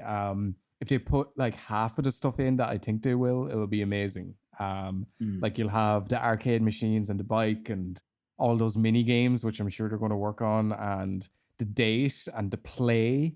And there'll probably be a battle arena there as well, since there was one in the original. And these are all really things I really liked about Wall Market. So yeah, it's definitely gold saucer. Outside of that, like I'm more intrigued to see how they do certain things like Fort Condor. Yeah. Like on paper, I guess you could just cut that completely in some ways, but that was a really interesting diversion, and the sort of RTS light game that you played there was cool. So I'd be looking forward to seeing how they adapt that. But what are you looking forward to? So I also have two bits. The number one thing that I'm looking forward to is Barrett's entire emotional journey during Coral, when he not with Coral, with what's the name of the prison? Dying. Oh, the desert prison, yeah. The desert prison, and his entire interaction with Dying, because I feel like that could be truly iconic. Yeah, exactly. And also, what I think was a very small bit in the original, but I feel like might be elaborated on in a very interesting way, is the Midgar Zolom. So in the original game, like you literally, there was a swamp that you couldn't you could walk across, but you would encounter a snake enemy who would, considering your level at that point, you would almost inevitably be beaten by. So you need to catch a chocobo to cross it. And I feel like that will probably be elaborated on in a very interesting way. I feel like the remake will probably do some very interesting things with that. And that'll be good. And also, actually, I hope you don't mind me adding one more thing to that. Yeah. One of my favorite scenes in the original game occurs just after the swamp, when you're about to enter the Mithril Mines, and you find a Midgar Zolom has been impaled on a tree trunk, which in the original game was one of the best moments in terms of foreshadowing how incredibly powerful Sephiroth was. I'm hoping that the remake manages to articulate that same level of seriousness in the remake or as it did in the original. That's my personal hope. Yeah, no, that moment is amazing. And judging by how they handled most of my favorite points from Midgar in the remake, I'm confident that they're going to do a good job, to be honest. Yeah, I think it's safe to say that, like, I mean, we have gone through the remake pretty much point by point, like we have torn it apart. Yeah. Overall, though, I mean, it would be, because considering how cynical, we are very cynical people. We both know this. Yeah. But I think we are both pretty happy with this remake. I mean, definitely. At the very, like, I know you said we weren't going to give a score to this game, and I'm not going to, but like, I'm just going to say that overall, they did a very good job. It could have been an awful lot worse. There are some aspects that could be improved on, but considering like how much pressure was on the developers for making this game, they did an exceptional job, and I'm going to give them praise for that. Yeah, so, fair play. No, definitely. No, I agree. They did. I really, really enjoyed it. It was built up a lot by me before it came out, because I've been looking forward to this for like 20 years, maybe. Yeah. But no, they did an exceptional job, and we've griped about some things and complained, but I think both of us overall really enjoyed it. So yeah, that's going to wrap it up. This is going to be a long one. I'm not sure. We'll see after we edit it, but this is going to be a stonker of a podcast, basically. Thanks for listening. If you disagree, if you agree, let us know what you think of the remake in the comments. Like, subscribe, share around, and we'll see you in the next one. Yeah, and please share your favorite moments from either the original or the remake. Either one, we're happy to hear of both because we are massive fanboys, as you probably guessed. Exactly, yeah. All right, bye-bye. Take it easy. Good luck.